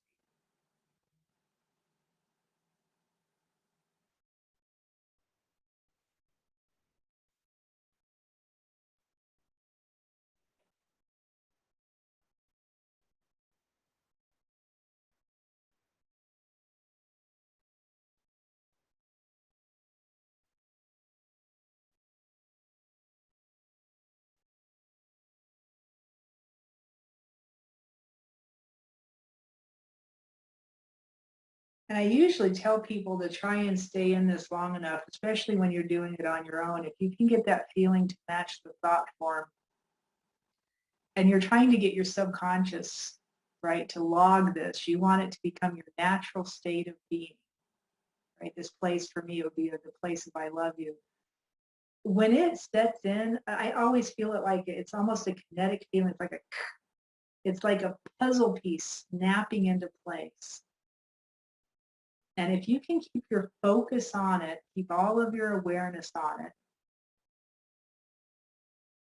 all of your focus on it, your intention is that this seeds into your subconscious mind.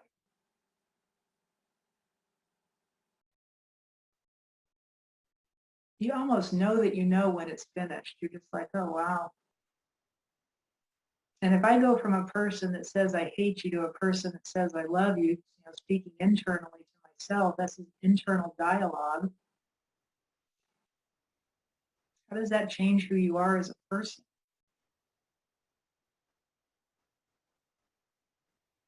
And once you think you've got it, respond in the text box.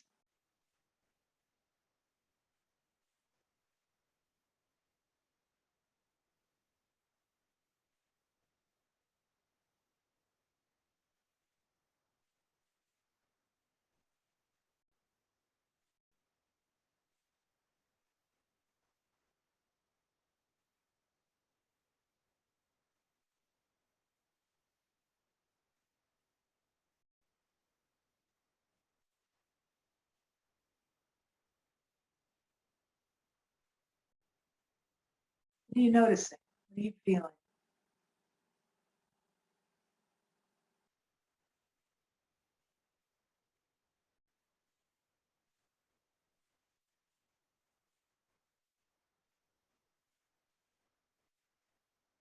So that's how you would use a positive affirmation seeded into your system. This is why positive affirmations never work before, right? Saying it, the repetition, right? That's one way to get something in your subconscious, but it takes thousands of times.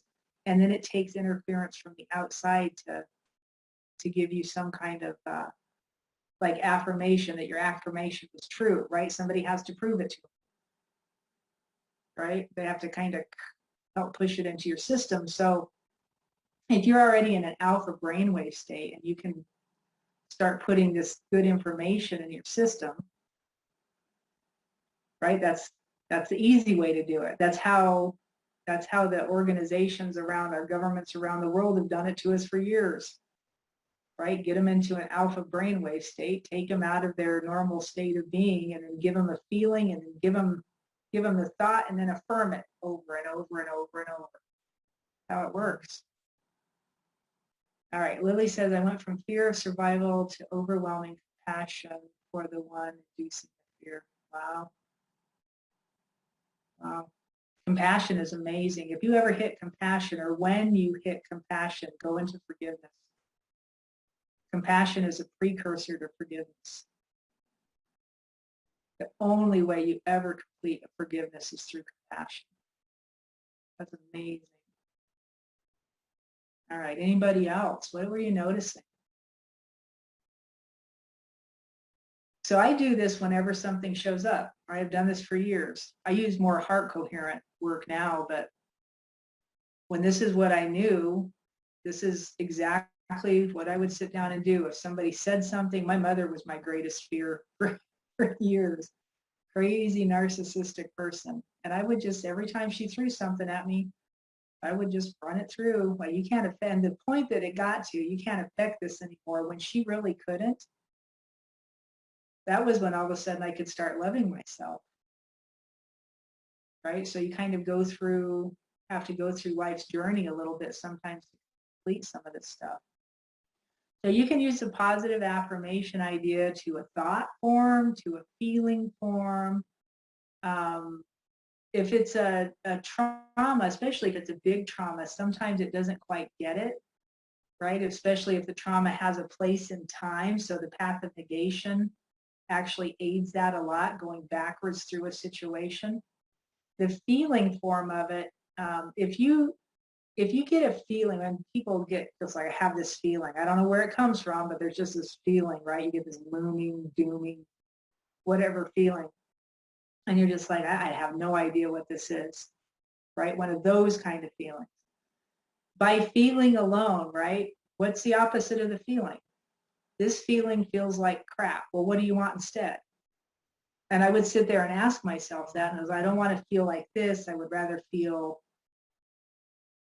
maybe I want some joy. Maybe I want happy. I'd just rather feel calm, right? My natural state now is just peace. I love just to peace. I'll be in peace for the rest of my life, right? Peace is the place where I am just, I seem to flow the best in a state of peace, right? So I kept turning everything into peace. And I could find peace, right? My brother passed. I've told this story 1,000 times, but if you've never heard it, it's kind of fun. When my brother passed away, it was a supposed suicide. Um, he actually came back. I was standing in his room the day after, and I had gone from California to Colorado to grab his daughter and kind of be there and help the family out. And I was standing in his room, and when something like that happens, it's crazy how fast hazmat takes over and moves everything around. So his bed was gone, his nightstand was gone, the wall behind the bed, part of it was gone, the floor, like the carpet. It was crazy how much stuff was out of this room. And they piled a bunch of stuff across that wasn't contaminated with blood, I'm assuming. And on top of that pile was a salt rock lamp. And so I walked into his room and I was just like, what the hell? Like, what the F did you, I was cussing out? Like, what did you do? And that light turned on and I was just like, oh, you're still here, right? So I'm definitely more in the spiritual. I've seen things for years. I've talked to angels and all kinds of stuff for years. So that's just kind of my natural state of being. So I immediately just start like going after it with him. And all of a sudden I hear this noise.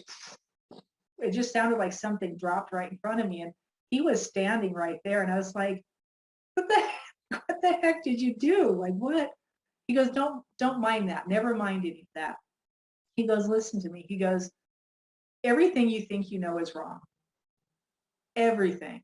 Quit believing everything. So this was a couple of years ago now that he told me that. And then he goes, you probably think I'm in hell, right? Because that was our teaching. And I'm like, well, honestly, I hadn't thought about it yet, but okay. So where are you? He goes, quit believing everything you think you know. Everything is wrong, right? We're taught all of this is just so messed up. He goes, feel this. He goes, even all the pain is gone. So he had been in pain for a long, long time. He goes, all the pain is gone. He goes, feel this. And I call it 5 seconds of peace because I have no other words to describe it. But he gave me this feeling that has never left. And so every time I feel something else, I'm like, no, I want my peace. And I'll just go straight back to that feeling of peace. And I've got it so locked in the system, that's where I operate from. What I have found out since is it's what scripture would call the peace that passes all understanding. This kind of peace makes no sense. And it doesn't come from your physical state of being. It doesn't come from this earthly plane, right? So the only way you can get to this level of peace is if somebody gives it to you, or you go searching for it and you find it inside and where most people find it is inside their heart space, right? So convert whatever your negative level feeling is into a higher level feeling. Find something that you can feel. My go-to is that level of peace. All right, so anything feeling form. If we're doing it from an affirmation state, it would be the positive feeling affirmation. Okay, does that make sense? So what I want you to do, let's see if we can get you to feel this level of peace just because it's a cool thing to feel. What I want you to do right now is I want you to think whatever you want, like whatever is your big thing that you're working on. What is your big project inside your own life? Right? Getting rid of something, attracting something, whatever it is, whatever your big project is. Uncross everything. So we want to come out of the whole brain posture. You're probably not leaving a whole brain state at this point. You're probably staying in one actually. But we want to make sure we find the right posture. right? So the crossover pattern. So I want you to think your big project, whatever you're working on for yourself right now. And then I want you to start breathing, big inhales and big exhales. I'm just going to guide you through this. We'll see if we can transmute this feeling of peace to you. And then once you get into the breathing pattern, I want you to go ahead and cross your ankles and wrists with your awareness still on your project, whatever it is you're working on. Find the strongest pattern.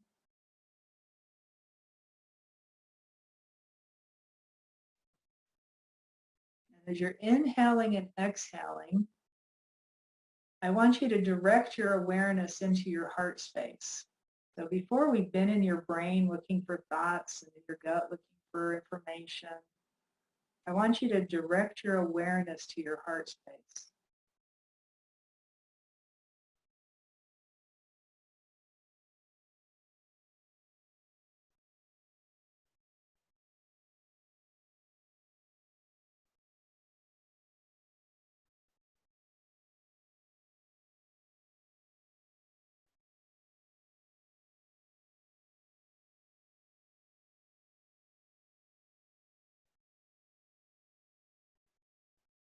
And focus all of your awareness into your heart, just noticing.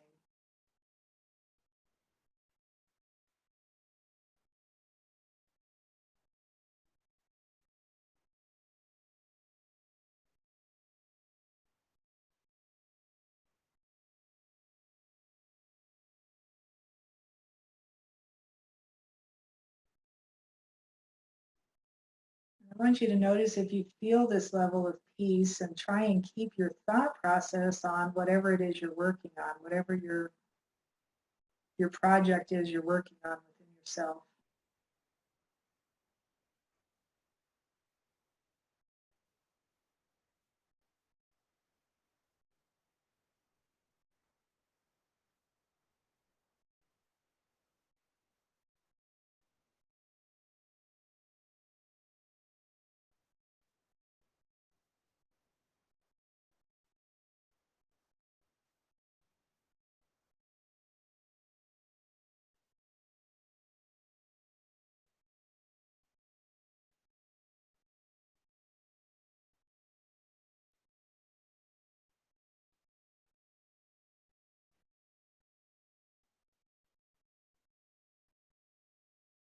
And we're going to stay here for another minute.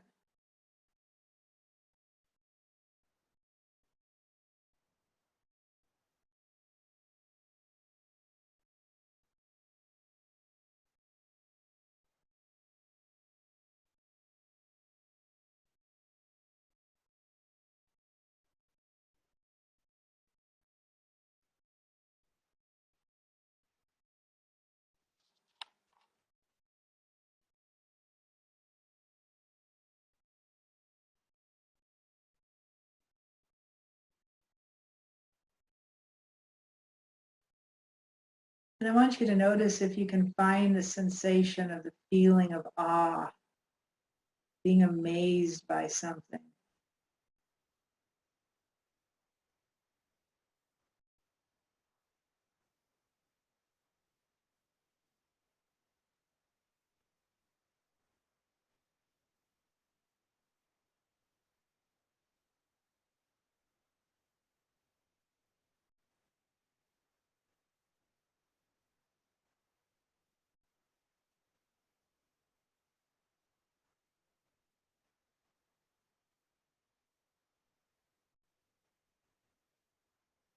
I want you to pay attention for a second before we come up from this of what your brain feels like and notice that you're in a different brainwave state than you normally operate in. And I want you to ask yourself this question: what if I stayed in this state? What if I stayed in this higher state of brainwaves and tried to operate and function in my life?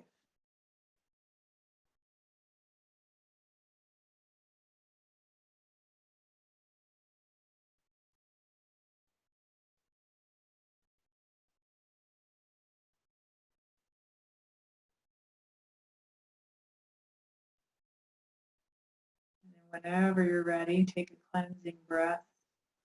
Uncross your arms and legs. And you can open your eyes. What did you notice? What did you feel? Right? Because we just trained that feeling into your subconscious. You've got the first leg of it, right? The neuron and the protein. And then if you continue in it, right, this is how you grow the pattern. You continue in it, and then it will keep growing and growing, and it becomes pervasive, right? Peace becomes pervasive in your life. We don't create peace, we are peace, right? That internal part of you is peace. It's who you are, right? Your spirit nature.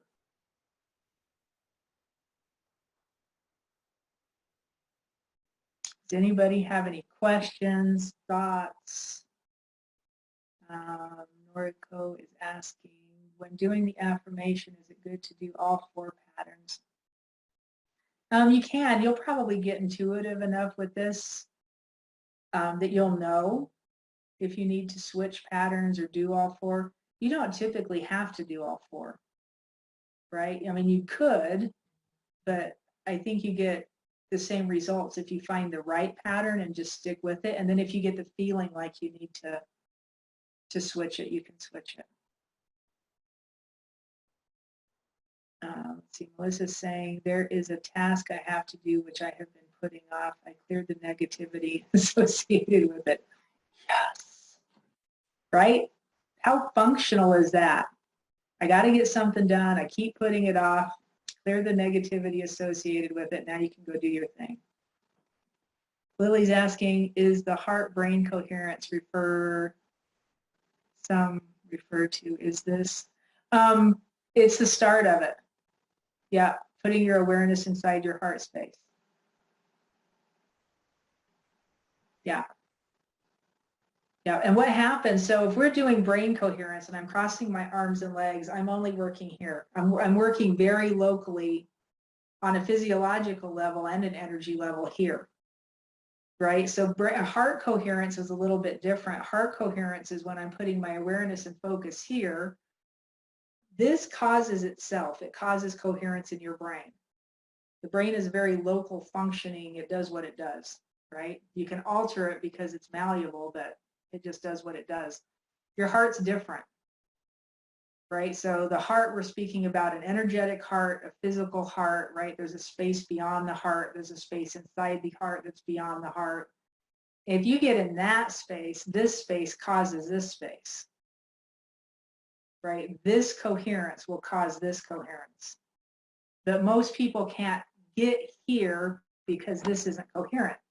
So if we get this coherent first, so if you're working with people, right, if you're a healer, and I know there's a few of you in here, if you're a healer and you're trying to work with somebody, but you can't get them, get this right first. Get their brain coherent, get their system to calm down, right? Use that first little protocol we did where we were just sitting here breathing for 3 minutes. Get them turned back on, press the reset button, and then we would go into the heart space. Because once this is functioning, this is easy to get into, right? If we can get rid of the beliefs that I have walls built around it and everything's blocked out, you know, everybody has so many beliefs and stuff to it, but heart coherence will cause brain coherence. Brain coherence will not cause heart coherence. And both of those, you have to get your gut involved because your gut produces the neurochemicals also. Makes sense. All right. Anybody else? Questions? Thoughts? Turn your microphones on if you have something you want to ask a question about. We can have a conversation. Is there anything you want to work on that you're like, okay, how would you do this? Give me some for instance, and we can do some work on whatever you want to work on.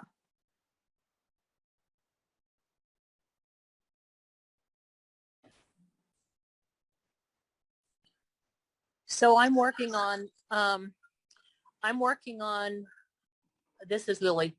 I'm working on that fear of survival that is like the underlying pervasive anxiety and stress in my life. Comes from many years of raising my children alone and so forth. And I've had times of great abundance, but I haven't held on to it. So that's, your class popped up right when I became very aware that it was time to work on this. Nice. That's beautiful. So my question is, or what I'm trying to order in my brain right now, is the feeling of fear and insecurity. You know, I'm in the process of healing from an injury sustained at work. And when I go back to work, it's going to be required to get the jab. So I know that I'm not going to be going back to work, and so my anxiety is starting to raise. The more I heal and get ready to go back to work, the more my anxiety is going up. So it's an awesome opportunity to look at this. Yes, actually, it is. Okay. So first of all, I just want to clarify a few things. And I had thought of this yesterday, and then I conveniently spaced it out. If you've taken that shot, if you've taken the jab, and you're not sure what it is or what you took or anything like that, I'm not going to go into that here necessarily. But when you start trying to get into a whole brain state, if you start feeling, and specifically like pain of any kind in your brain, move your awareness into your heart. Don't try and work through that pain. All right, because we know at this point that some of these jabs cause blood clots, and they're calling them micro blood clots in the brain. Don't try and work through that pain. Just move your awareness directly into your heart. Okay, from an energy standpoint, that would be my advice with that. And the chemical concoction. So here's how the heart coherence part works. It actually causes a chemical reaction all its own, and causes your brain to produce new chemicals that cause your telomeres to heal, right? So it produces when your heart coherent, your brain starts producing, I want to say this right, telomerase, which is the enzyme that causes the telomeres of your DNA strands to heal. All right? So don't keep your focus on the pain, because if it is a micro blood clot or whatever they're saying these jabs are causing in people, don't put your focus there. Put your focus back into your heart, and then keep doing the work from a heart state. All right. And I think I had said at the beginning of this, we'll do this again next week, but totally on heart coherence. So that, first of all, just because it rolled into my head when she was talking. If you're in fear, so when you're talking about having to get the jab, because that is a cause of fear for a lot of people right now. And I know you, Miss Lily Finch, from the past, you probably are feeling other people's fear on top of your own, right? So I would start with just the fear and the idea of fear of survival itself. So on any level, right, where any of you are at, right, life gets hard and things fall apart. You make money, you lose money, it comes and it goes. And I can give you a whole different insight into all of that too, as to why that happens to us. And there's certain people that will never make money and keep money, right? The whole idea of like intending money to come to you and it just never happens. There's a reason it never happens, right? We can go into that later, but just know that it's nothing you did or didn't do. It's because of what's been put on you, right? And that, again, is part of this whole cabal world takeover nonsense. So know that that's there, right? When you get the heart coherent and you're like truly aligned, things just happen easier. All of this stuff will start to loosen up. And then money can come and go. It's an energy that's supposed to flow, right? It's a movement just like any other movement. So start with that base, no matter where you're at. And Miss Lily, we're going to start with yours in this fear of survival. So let's start from a feeling standpoint. And this is how I would talk a client through this. Start with the feeling standpoint. Feel what the fear of survival feels like, right? So find that feeling. Yes, so mine is Mine is financial survival. I know people are living in physical survival. Mine is financial survival. And now it's coming up against, you know, having to get the jab. So I already know that I'm not doing that. I refuse to do that. So because my spiritual guidance has said no. For those who get a yes from their spiritual guidance, great, wonderful. Mine is saying no. So now I'm having to face my fear of financial survival because of this. Right. So I'm supposed to imagine the opposite, which is the total security in abundance, right? Well, and you could take it that direction. So remember, there's two ways we can go with this. We can just go through the negative part of it and let it Right. clear the system and then bring in a positive, right? Or you could Okay. start with a positive affirmation.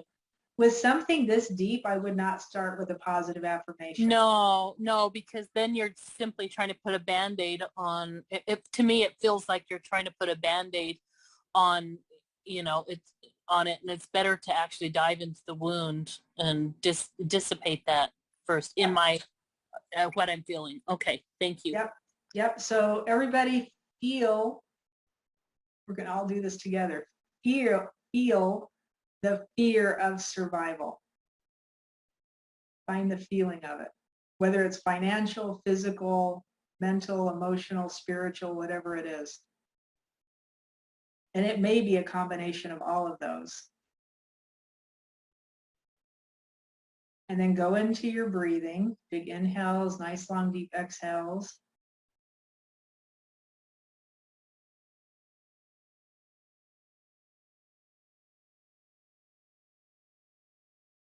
And then find your crossover pattern. So arms or ankles first to the fear of survival.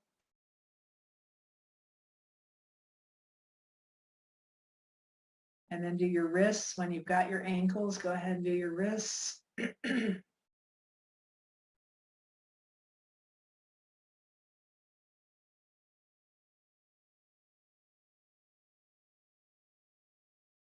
Keep on your breathing, big inhales, nice long deep exhales.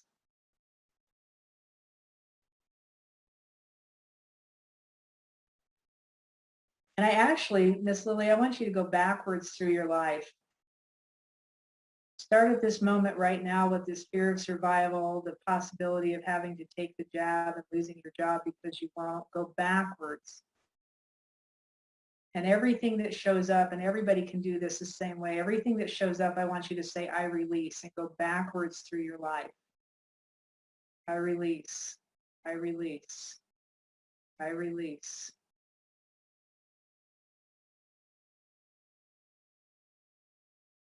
Everything that has to do with the fear of survival.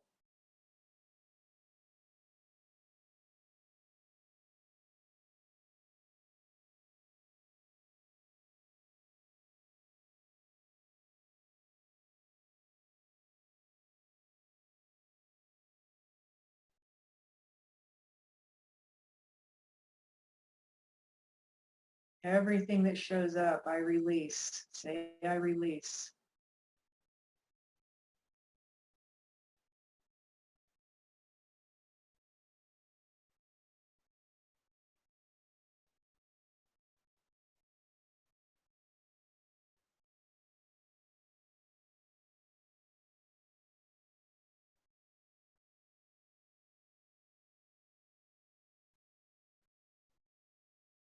And when you get as far as you can go, if there's a place where you're like, I don't really remember anything else, go through your teenage years and your childhood years chronologically. Right? 20, 19, 18, I release, 17, I release, 16, that kind of thing. Go all the way back to birth. I release, all the way down.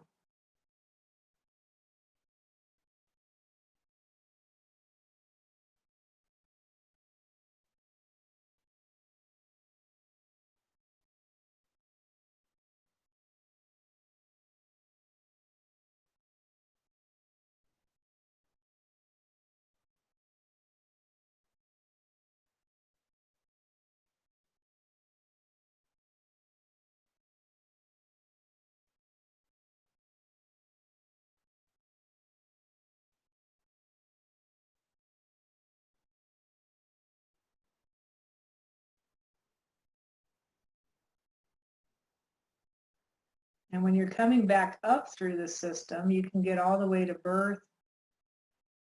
And then sometimes we'll go deeper, but if you come back up through the ages, through the times of your life, recreate them in an I receive mode. I receive. So if it's a financial burden or financial survival, as you called it, come back forward in a receiving mode.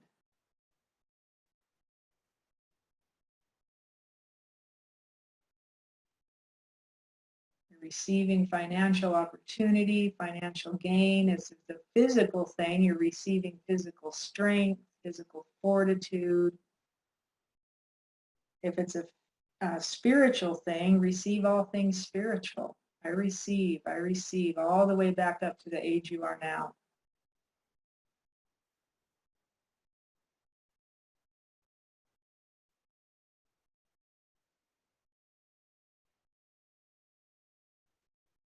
And yes, you're repurposing the time of your life. Repurposing all of the moments that you've spent. I receive, I receive.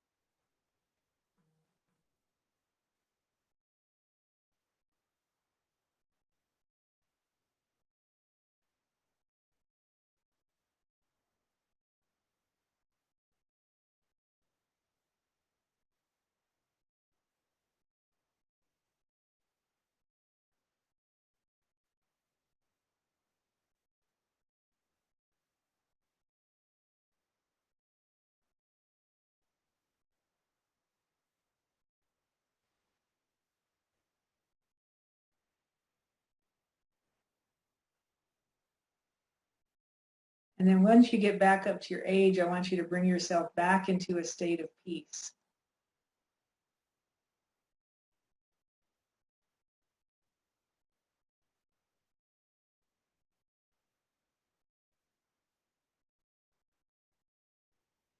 And then when you're ready, Lily, let me know.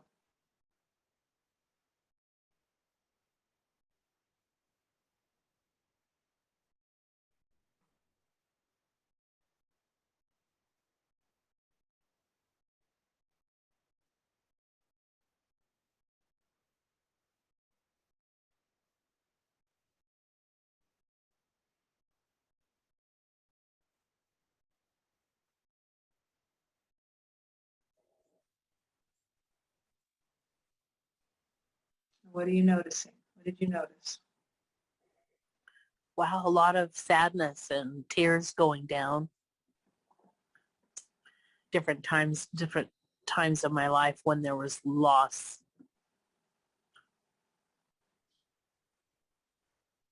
That. And what did you notice coming back up? Receptive. It was beautiful. Opening, it feels like each loss caused my heart to close down, and coming back and opening up to and accepting the resilience, the stability, and the abundance during the moments of previous loss was really powerful.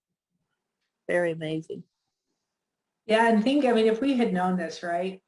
Oh, that's the thing that I thought about, Christy. I thought, oh my gosh, if I had known this when I was struggling as a single mother with 6 kids and I was terrified every month, that I could have just said, I'm just opening up to all this stability and resiliency and abundance, and wow. Yeah, if only we had known. But I mean, knowing now, and I don't want to lead anybody astray. So in full openness to the situation the world is under, they are saying that the financial market is about to crash. Right, from September to December, it could last up to 6 months worth of whatever the craziness is about to ensue. And I'm not saying that God doesn't work in mysterious ways. anything can happen, and I'm always open and receptive to the possibility that something amazing will fall my way. And I never seem to be without, even when the bottom feels like we were, on the rocks, and this is the worst it's gonna get. It always works out, right? Because I stay in peace. I don't let the fear take over. So always understand that whatever feeling you're feeling internally, that's the feeling you're emitting out into the cosmos around us, right? So that's the law of attraction, or the laws of the universe at a higher level than the law of attraction, the laws of the universe, or karmic reaction, right? I send out a vibration, guess what comes back to you? So if you stay in peace, guess what's going to come back to you? Right? And through the financial turmoil, if you're in peace, it opens doors, right? You'll start getting creative, right? In ways that you can make money through the period of time, or whatever happens and however this collapse works out. I was talking to somebody the other day, and I was cracking myself up, because the picture that came into my head was, in America, and I don't know how the rest of the world's doing with this, you're either waiting for one of two things. Well, three things, right? You're either waiting for Trump to come back, you're waiting for Jesus to come back, or you're waiting for the whole thing to erupt into a ball of hellfire and fury, and you're just out of here, right? I mean, that's it, right? That's like our options right now. And not that any of them are bad, if any of them would actually happen, because we've been certainly waiting for a long time to see what's going to happen. And my position now is quit waiting. This is yours. It was given to you by the Creator to do with as you will, right? You make the conscious choices on your feelings. If you're not in fear because they implanted you with fear, what can you do with this? Even if the thing comes knocking at your door, right? Even if, worst case scenario, I'm going to die in peace, right? In my head, that's not such a bad deal, right? If all of a sudden you get the windfall, right? And I don't know, man, crazy things can happen. I don't know. I know a lot of people that are thinking a lot of different things, and we were taught some of this stuff so wrong. It could be that instant switch is going to flip, and the Sarah Gessera is going to take off, and everything's going to switch over, and the meek inherit the earth. That's how it's written. This is supposed to be ours. It's not supposed to be there. So when that flips over, my guess is you'll be on top of the ball game, right? Because you stayed in the place of peace. Yeah.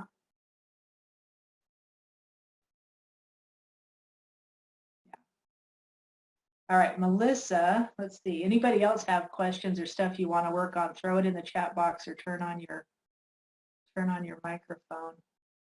Melissa was saying, where did it go?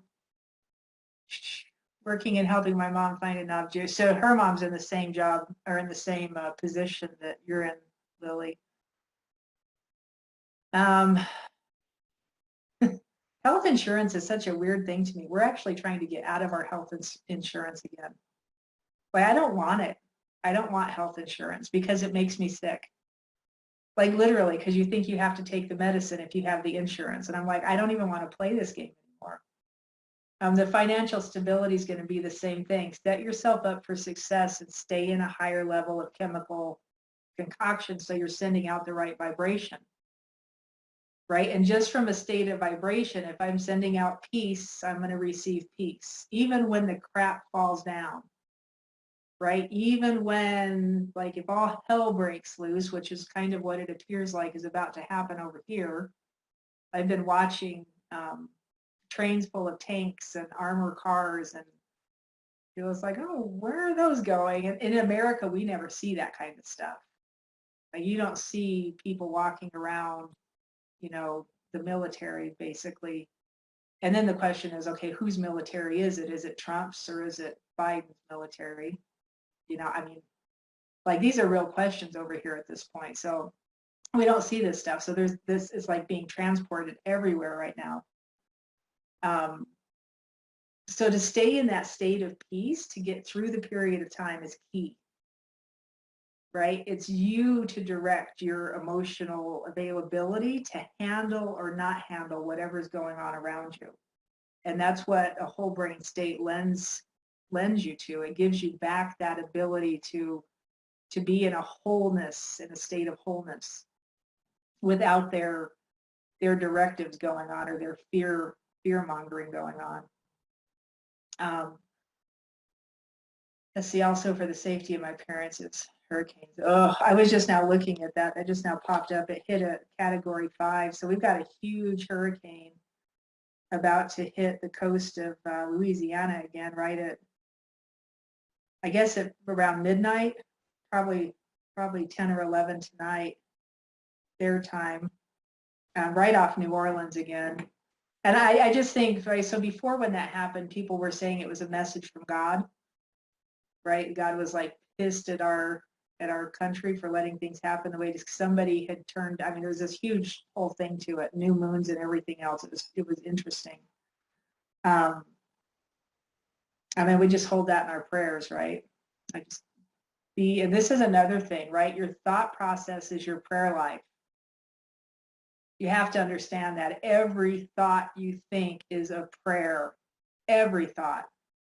You can't let this get out of control, right? Because if I'm sending signals out into the atmosphere around me and those signals cause whatever I'm seeing and witnessing in my life, if my thought life is my prayer life, and I don't care how you say your prayers, it doesn't matter, right? Whatever you're thinking becomes a prayer. It is a form of prayer. Somebody was talking, I think B was talking about meditating before. Every thought you think, every word out of your mouth is a meditation. Everything you think and say and feel, right, sends a vibration. It is a meditation. It is a prayer. There isn't 1 second you're not. We weren't taught it like that. We were taught you sit down in the corner, you sit on the prayer bench, or you go to the church, or you, right, whatever the thing is, go out into the garden and start yelling at God or whatever it is you do. I've done all of these things. And then all of a sudden it's like you realize, and this was literally an angel coming down in front of me going, do you have any idea that everything you say is a prayer? I had no idea. And when I heard that, I was like, oh no. Because I was saying horrible things about everything, right? Speak truth. If you're speaking truth, you're praying truth. That's pretty simple. Speak truth about yourself, not about what you think, right? Not about what you believe about. Find the truth about yourself. Who is this really? This is love. This is peace. This is joy. This is serenity. This is, right? It's who I am, not something I go do. Do you understand the difference? And then every word out of my mouth is a prayer. Every thought I think is meditation.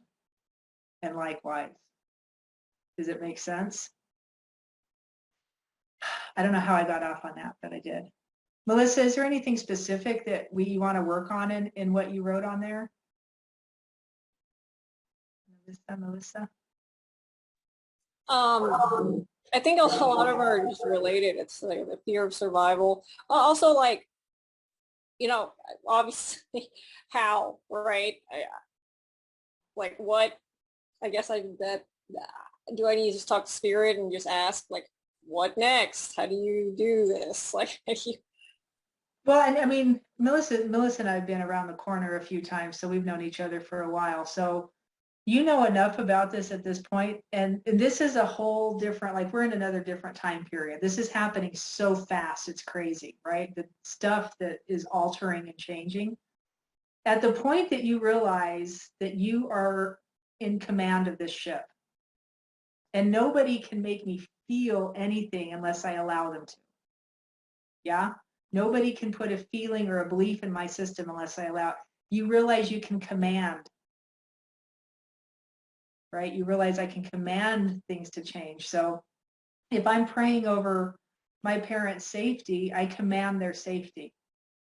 And however you would say that, out of my mouth, it would probably turn into something like I command the angels of the heavens to surround them in safety and peace so that that water does not touch them, no harm comes to them, right? If you happen to understand the financial nonsense that's going on, and that, I mean, the American dollar is about to hit rock bottom, right? There's no way around this at this point. There is no stopping this. But it's not a bad thing, because that means we can start the system over and do it different, right? If the right people are in charge. So my words around that was, you know, it's always the same. I go back to, I think it's the prayer of Jabal, increase my territory. I don't say, please increase my territory. And the original prayer wasn't written with a please. It was a command. It was a command of faith from the man to his God. Increase my territory. Put your hand on me. Keep me safe. That's my prayer every day. In fact, I find myself repeating it off and on all day. I found one the other day. I was told read Revelations 5, and I was just like, okay. So I read Revelations 5, and the very last part of it, it says, for the one that sits on the throne and the Lamb, be all the praise, honor, glory, power forever and ever. And it put me into such a state of gratitude, right? And gratitude wipes out fear, right? And so there I go again, right? Just, it's the continual word out of your mouth, no matter what you believe or how you think about whatever all of this is, to stay in a higher plane of being, a higher chemical hormonal makeup inside your body requires spoken word, and it requires thought. And if the thought process is negative, you're going to lower your chemical saturation, right? I go into the cortisols and the adrenalines, and right, I cause inflammation in my own body, and I feel like crap. That's how the system works. But if I word it, right, so I would start wording that, what you put on there, Melissa. I would just word it. I would command them to be safe. I would command the angels around them. I would command the heavens around them. Increase my territory, to me, means increase my finances, right? Increase my abundance, increase my, however that looks, right? Even if it's just enough to pay the bills this month, I'm hugely in gratitude. And this vaccine mandate thing, like, this is it's all falling apart. And you have to know that at this point, right? As much of the bad stuff as we're seeing, you're not seeing all the good stuff that's happening underneath. The lawsuits, and I mean, it's crazy. Out of Germany, I was just listening to Reiner, I can't think of his last name. I couldn't pronounce it if I could think of it. Reiner says he's a lawyer, and he's getting this international group of lawyers together that are going after the pharmaceutical companies. Right? So know that as much bad crap is going on, know the laws in your country. Know what's true and what's not true, right? When under, like in our country, it's the Constitution, right? You have constitutional rights. And what they're telling us right now is to literally, and even Reiner said this from Germany, he goes, tell them to prove it. Prove COVID's real. Because they actually don't have an active strand of it. Nobody can produce one. And you don't hear them talking about this, but there isn't one. So what's making everybody sick? That's the question, right? And I can answer that question, but we're not going to do that right now. But I understand that, right? So command your authority in some of these things. All right, let me scroll down. Okay, you're very welcome. Melissa, my dad has expensive meds he needs to take because of the organ transplant. Stock up. Man, this is tough. And find alternatives to whatever that is. You know, I'd have him go in and talk to the physicians and stuff, and because they say that that's about to collapse too. Our medical system, I don't know about anybody else's, but the one in America is about to collapse because the nurses are refusing to take the shot. And if they don't take the shot, they can't work, right? I heard, and in fact, it was Reiner again, and there's some Americans doing the same thing, trying to buy old hospitals. And so they're going to start their own hospitals with doctors and nurses that are not vaccinated, that are willing to come in and work, right, and do the job. Insurance is preparing for sickness. It is. That's icky, right? Did you read what Lily put? Insurance is preparing for sickness. We went for, I think, 2 or 3 years. I want to say when we left Boston and we moved to San Francisco, we didn't have insurance for a while. That was the healthiest I think I ever was.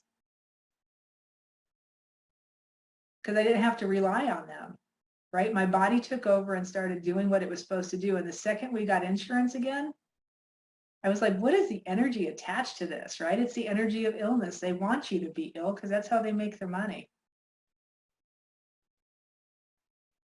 Beautiful. Thank you for that.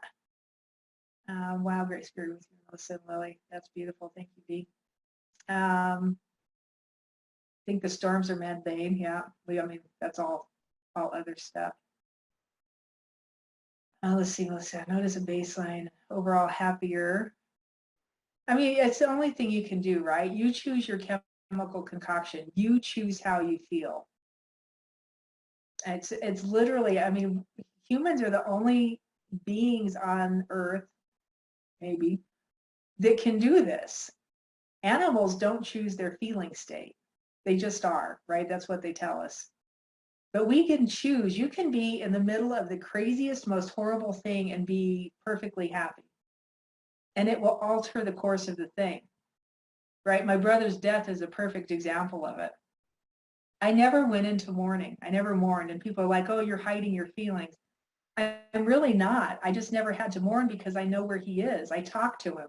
I saw him. I felt him. He gave me, right? It's so weird that you can choose your chemical state and then feel however you want to feel. Okay. All right. Any other questions here? Baseline. Okay. It's command to the earth and elements of the universe while thanking God that it already happened. So what is, I'm trying to think of the name of the spiritual kind of happening that's been going on for a while, the spiritual movement. I can't think of what it's called. I need my whole brain state back. It's kind of the teachings of the spiritual stuff, right, that's been going on for a long time. And the idea that you have to thank God as if it already happened is not, I can't find that anywhere in scripture, let's say it that way. And when I say scripture, I'm not only talking about the Bible, the way we see it, I'm talking about the Gnostic Bible, the Nag Hammadi, all the ancient texts. Never say that. They never say that. That's a teaching of the recent spiritual movement that's been going on, especially in the Western world, which is interesting, right? That's interesting. And there's a lot of different people that say that. The truth is, if you put out the right foundational vibration, your polarity is balanced, that's created already. By thought, you just bring it into existence, yeah? Does that make sense? It's the combination of the balancing of the polarities, right? In my little bubble, and the vibration being, right? If love is the highest vibration, if I remain in love, what happens? It all just starts happening, right? It just comes. Does that make sense? If you go in and out of that, right, we ping pong from fear to love and every emotion in between. That's why life never works out really well. And that's the state that they put us in. So as it already happened isn't necessarily something you have to do. You just have to remain in the right state, right? Be in that higher place. Yep, and then a yay for the the class action lawsuits. Oh, there's a ton of them going on. It's so amazing. We pray for success while preparing for failure. Isn't that the truth, right? You get what you prepare for. Isn't that funny? That's it in a nutshell, right? Pray for success. So that's why you have to match the thought form, the spoken form, and the feeling form. And that kind of equates to what you're saying as if it's already happened, right? Thanking God for it as if it's already happened. That's already done. It's already written into the system. If you can match the thought form to the spoken form to the feeling form. Finished. That's it. Right? If I'm thinking I love you and saying this kind of sucks and feeling this gut feeling that I hate myself, that'll never work. But if I think I love you and I say I love myself and then I feel that feeling of love, that I'm totally at peace with myself and this is all okay. Right now, what happens? Right? I start seeing those little synchronicities and life totally alters, and the command is increase my territory, and then all of a sudden things start falling together. Right? Or the command is protect my parents, or whatever the thing is, right? It's amazing how that actually works. All right. There you go. So Melissa's saying she commanded her parents' safety last night, asked Archangel Michael to protect them, the cat, and their property. I thought prayer as in it is finished, like past tense. Yeah, you can pray in the past tense. It's already done. You can pray in the present tense. Right? If you're in the present moment saying a prayer in the present tense, everything is satisfying. Everything is satisfied. Right? Present tense right now. The future has not happened and the past is over. The only place you can actually operate, right? And this is quantum physics, is right here, right now. If I'm living my past over and over and over again, it's showing up in my present life, in the present moment. Right? If I'm living in the present moment, I'm just here with you guys right now, I'm not doing anything else. I'm not thinking about what's next, when this is over, when I get lunch, what happens at dinner, what are we doing tomorrow? Right? I'm just here, right now. That's how the energy is its cleanest and it moves the easiest. Right? If I'm trying to plan my future and worried about how I'm going to pay that bill I created last week, I'm not in my present moment. I'm not right here, right now. Right? If I'm in my past, I guarantee you your brain is not coherent. That's a litmus test. If I'm in the future, I guarantee you your brain is not coherent. Your heart's not coherent. It's a litmus test. If I'm right here, right now, even when I go eat my lunch, I'm with my food. Right? I'm talking to the food. I'm being with the food. I'm being with whoever's, preparing with me or eating with me or whatever the thing is. I'm with that right there. And then the prayer, right? Because the energy in that place is so high, it alters the food. Yeah? So if you're praying, pray right here, right now, in this moment. Does that make sense? All right. Does anybody else have anything they want to work on? Anything? Don't be bashful. We all have junk. Yeah, Christy, I have a question. Do you think a prayer is more effective as a group rather than one person? Because I don't know. It's a cumulative effect, right? I mean, is it more effective when a whole group of people pray, or? I think that can be powerful. I also think the frequent fervent prayer is powerful, right? The continual frequency, the fervency, right? It's the action, the continual action of being in that prayer that actually causes the energy to move.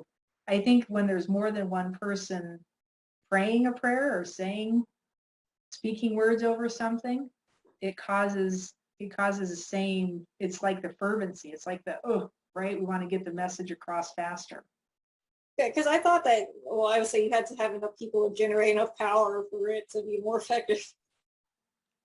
Say that one more time. I thought you needed to have more people to generate enough power for this prayer to be effective. Well, I mean, you can think of it that way. That's another thing we were taught, right? Yeah, we were taught that. Yeah. And it can be that way. The more of us that are gathered together, it's energy coming right? It's like a whole bunch of satellites lined up across the desert, right? And they're all shooting energy to the same place. So it can be more effective, and not more effective. I don't like the word effective. I think it can cause more power to move at the same time. The effectiveness of a righteous man's prayer is just as effective as a group of people, right? So if you're talking about effectiveness, and a right and just person is speaking words and commanding energy around them, I think that is just as effective as a whole bunch of people saying the same words or tuning or toning the same prayer. Did that make sense? Yeah, no, that makes sense. But yeah, because I always, I guess growing up, it's like, can one person's prayer really be that effective, right? Well, now with everything I know, yes, but I think I was taught that if one person only did it, even if they asked a lot, it wasn't going to be as effective. And I think that's a wrong teaching. Oh yeah. I totally think that's a wrong teaching. Because I think if it's a right, and this is like, I think it's out of Ecclesiastes, a frequent fervent prayer of a righteous man avails much. Right. You also find that in the Dead Sea Scrolls, right? It's worded a little bit different, but it says the same thing. It's the consistency, right, of saying the same thing in a tone or in a vibration that will carry across the boundaries. Right, and I think this is like you had to work harder. Like one person had to work harder, the whole group, for it to be effective. I don't think that's how that works. I don't think so. I've seen it. I mean, I've spent a lot of years alone, even in a household full of people. Right, my prayers get heard pretty much every time I say anything. In fact, times when I didn't realize I said something, and all of a sudden the thing that I was like, it's already in front of me, and I'm like, how on earth did that just happen? Right, so it's a belief system. I would work on that with the whole brain state. Do my words carry weight? Are my words effective? And understand what I said before. If the thought form matches the spoken form, matches the feeling form. Highly effective. Yeah.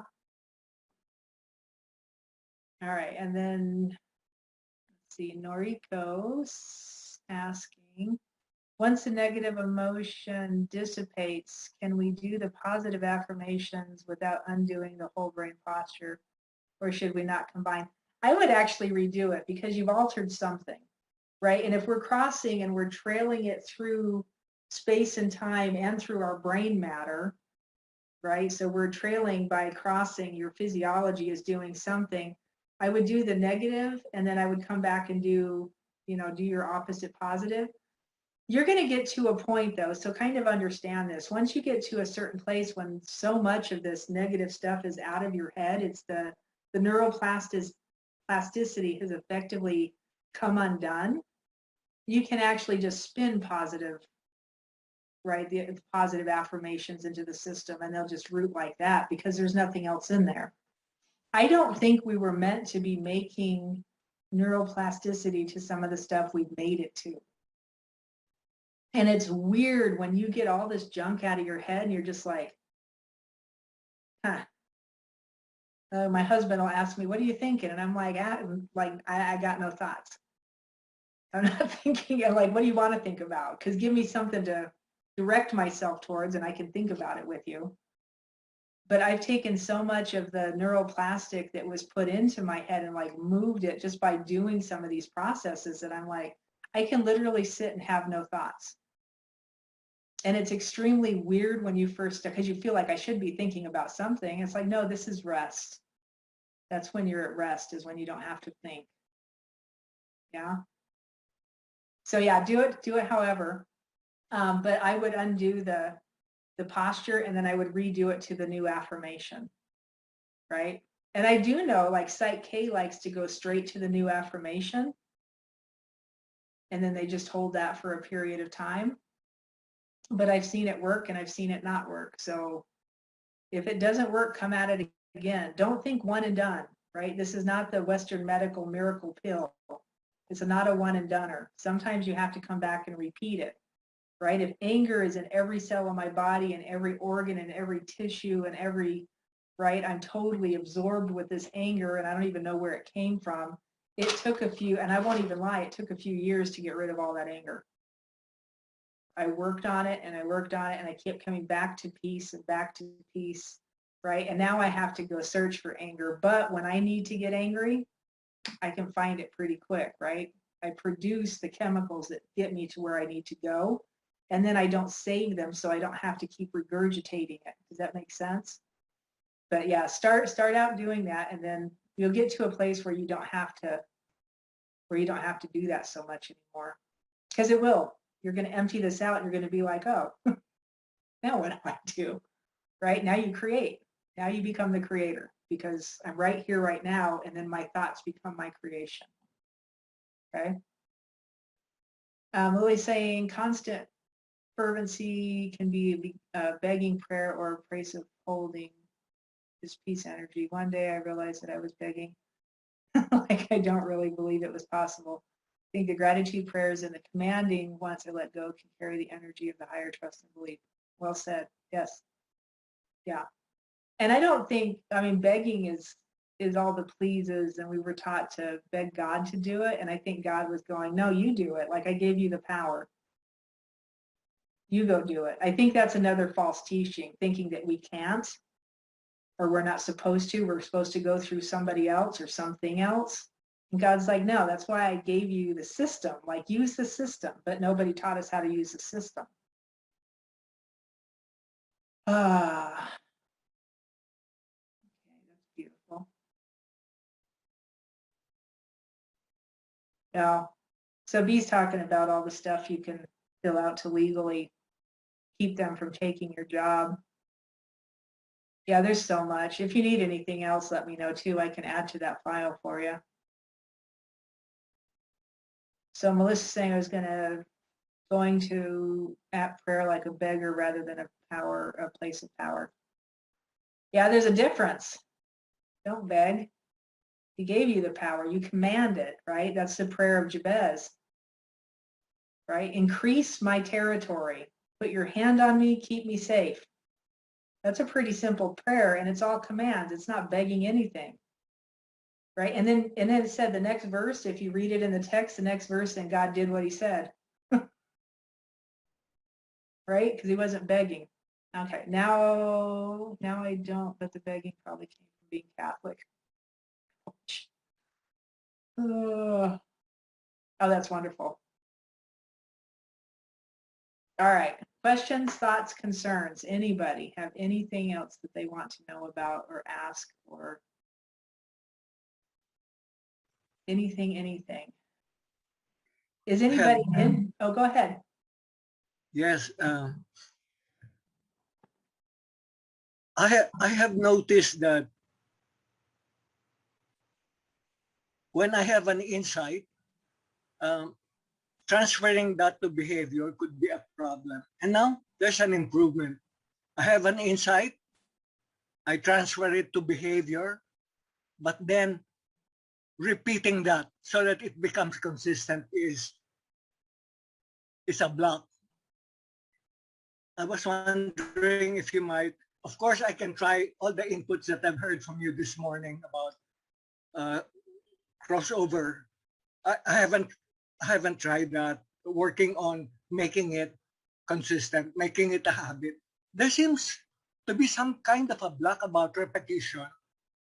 And yet, 3 months ago, I started making it a habit to make offerings to the deities. I have sustained it for almost every day, practically every day. So maybe I can move that to other things like taking my vitamins daily. I take them and skip for 2 weeks and take them again and skip for a long time, you know. Yeah. But if I can be more consistent, that's what I'd like to do. Yeah, and so I mean, consistency, I would do the same way with any of the rest of these things. This is like a problem across the globe, consistency and the putting things off, right? All of these kind of things. And I think it's another thing that was taught to us. I really believe that we were taught to not be consistent, because if we're consistent, that means we're powerful. right? If we get powerful, that means they lose their seat of authority. So with consistency, you could start with either the thought process of what you're struggling with, right, specifically, and then understand like the feeling is attached to consistency no matter what the thought is. So it could be to the vitamins or to doing the paperwork or to doing the, giving charity or to like any number of things, but it all comes back to the same feeling state, right? The consistency in doing that. What would that feel like?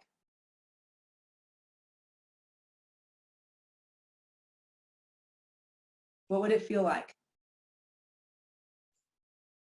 Well, I didn't think of the feeling aspect connected to consistency until now. Okay, what do you think it feels And like? wow, it would feel there's power in that.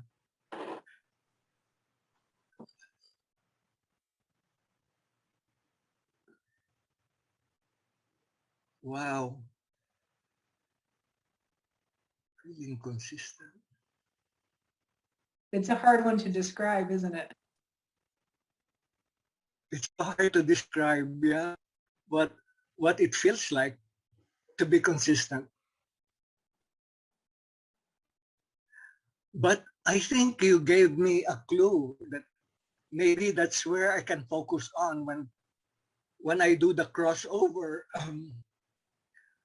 Find the feeling that goes with it and locate it in my body. Where is that feeling coming from? Because there's a feeling that I'm not consistent. There's a feeling attached to it too. Yeah. Oh yeah, there definitely is. There always is. Yeah. So start there. So everybody find the feeling of consistency. And the word that came into my mind is satisfying. When I'm consistent, it's satisfying. It feels, right? It just feels good. Right. So find the feeling of satisfying or consistency, however you would label that. And then take your breaths, big inhales, nice long deep exhales.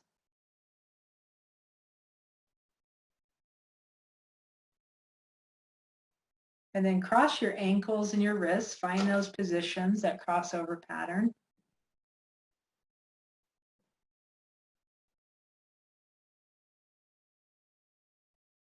And then I want you to put yourself in the now moment. So you are in the present moment. You're not in the past being consistent. You're not in the future being consistent. Every moment you're doing what needs to be done.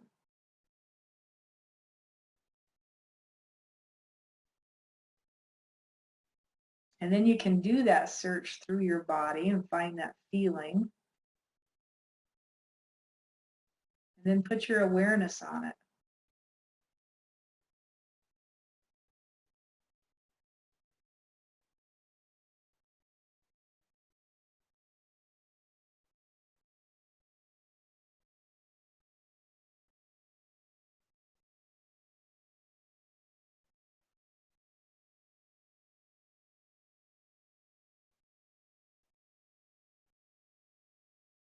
And then if it's something like taking vitamins, see yourself taking your vitamins.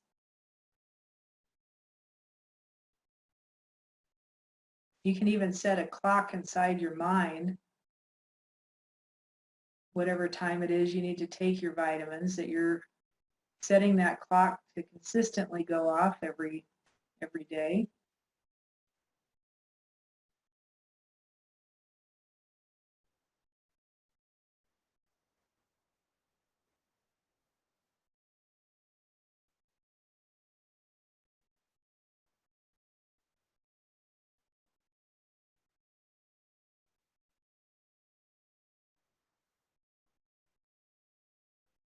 And then see yourself doing that thing that you're calling yourself inconsistent at or inconsistent at.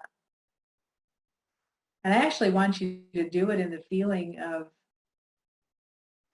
what you had said towards giving the charity towards the deities. What does that feel like? You've been consistent at it for 30 days or so. What kind of feeling or what kind of emotion do you elicit when you do that work? It's got to be highly satisfying. It's got to be content. Right? You want that same value, that same feeling.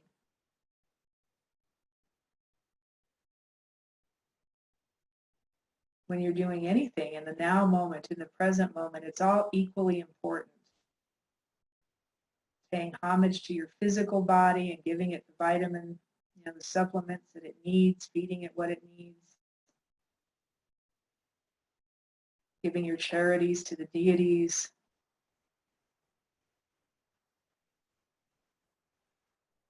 Intending and focusing through your thought life, your spoken word. And just let that keep getting stronger and stronger. It's satisfying, it's content, it's consistent.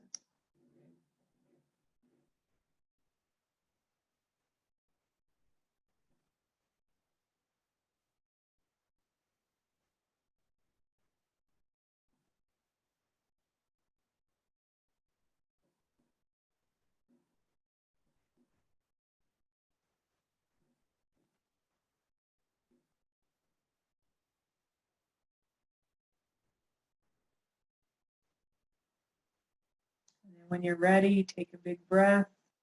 Just recognizing that you're planting the seed and you're setting up new neuroplasticity inside your brain. Right? So the follow through is to come back into this state. Before I do anything, I try and set myself up for success. Very intentional life, very intentional movement, very intentional, when I'm not being intentional, everything falls apart. Always does. Right? When I'm being intentional, everything just kind of flows and it works relatively easily, no matter what's going on, no matter how crazy things seem to get. Right? It just set it up so that it's successful from an energy state, right? So we're doing this from energy, the mental state.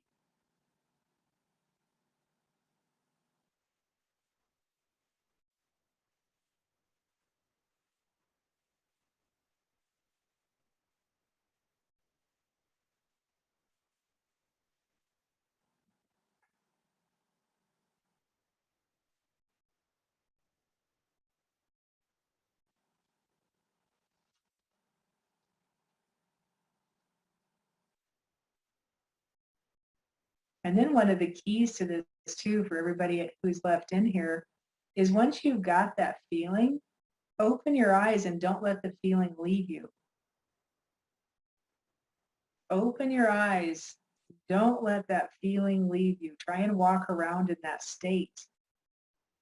Right? You're walking around in a different brainwave state. They taught us to be in beta. I think beta is a stress state. They taught us to live there, and then we wonder why we're stressed out. Because when you're in alpha, you can't be in that kind of stress. Alpha by itself raises your chemical concoction, thereby raising your vibration on a physical level, right? Now, what does it do on an energetic level? It has to change that too, right? They go hand in hand. So if I am working on putting the state of like an alpha brainwave into my natural, that's my walk of life, I have to open my eyes and walk around in it and train my system that I can walk around in that state. I don't have to keep coming back into beta. I go into beta when I need to fight or run. Right? I think that's what beta was meant for. And they taught us to live there. So I say no more. I'm going to get myself into that higher brainwave state and then open my eyes and walk around in it. Train yourself to stay there. Right? And then consistency gets easy because you're operating from a different level. Your base is shifted. Okay? Christy, thank you. I felt the shift And the keywords that I picked up from you is the intentionality and the feeling that goes with being consistent and remembering the alpha state. Yeah. Like that's the background. The reference point is the alpha state. I feel more confident now that I am consistent. Nice. Perfect. Right? Thank Stay you, in the alpha Christine. state. You're so welcome. Stay in that alpha state, and that'll keep getting easier and easier. Yes. Yeah. Awesome. All right. Anybody else? We're going on almost 3 hours here. So my email address did change. I'm not really sure what happened with my old one. So if you want to contact me, here's my new email address. If you have questions or concerns, and then I'll send out, if everybody's interested, I'll send it out to everybody who signed up the first time. We'll do the same time next week, but we'll do heart coherence. Rewire at Proton. And kind of the same idea that we did this time, but I'll show you how heart coherence works. Okay, that's my new email address. It's mindrewire@protonmail.com. And YouTube is slowly kicking me off. So if you've been following me on YouTube, if I say much more, I'm out of there. Every week I get a, whatever they call it, I get put in Facebook jail for another week, or for YouTube jail for another week, just for saying anything contrary to the narrative. So I'm moving my channel over to brighteon.com. Let me see if I can grab that for you real fast. And you can find me over there. Oh, thanks, Lily. Oh, very cool. Yeah, nice for your daughter. That'll be fun, actually. Yeah, I'll send the replays out, and I'll even send this replay out so y'all can watch it again. Over here, and this is my new channel, so you can go listen to some of the stuff I'm throwing up over there. I think I've decided, and I've been talking to Spirit about it a lot, that I'm not going to, I know a lot about the stuff that's going on, fortunately or unfortunately, and I understand the medical side of it. And even I was listening to some virologists the other day, and the things I've been thinking about, like this germ warfare, this isn't even real, like this whole thing. And they were verifying what I was thinking, and I was just like, oh man. Like, it's all such a hoax. The whole thing is, like, for years have been such a lie. But I was told to focus more on just helping people stay coherent and getting some of the fear out so we can get through this next period of time. Because if we can get through this on the other side, I think we're going to have a lot of fun. I think it's going to get really good really fast. So we just have to get through to the other side. All right. Oh. I sent that to the wrong place. Let me try again. We have to know what's going on and at the same time get our, I'm not sure what that last word is, but you're right. I mean, and this is why there's my new channel. It's in the chat box. I think it's important, if you go to brighteon.com, stay in coherence. If you understand what's going on, there's so many people talking about it. I can direct you all kinds of places to get that information. And I'll throw it in when it's relative to what I'm talking about. But if you go to brighteon.com and just start listening to some of the conversations that are on there, Mike Adams, who's the owner of Brighteon, has conversations with doctors and lawyers and people from all over the world that are very worth listening to. Some of his daily posts, maybe not so much, because he gets really, he gets really into his own demise. I'm just like, ugh. But some of the conversation, he calls them, I think he calls them Brighteon conversations or something like that. They are worth listening to.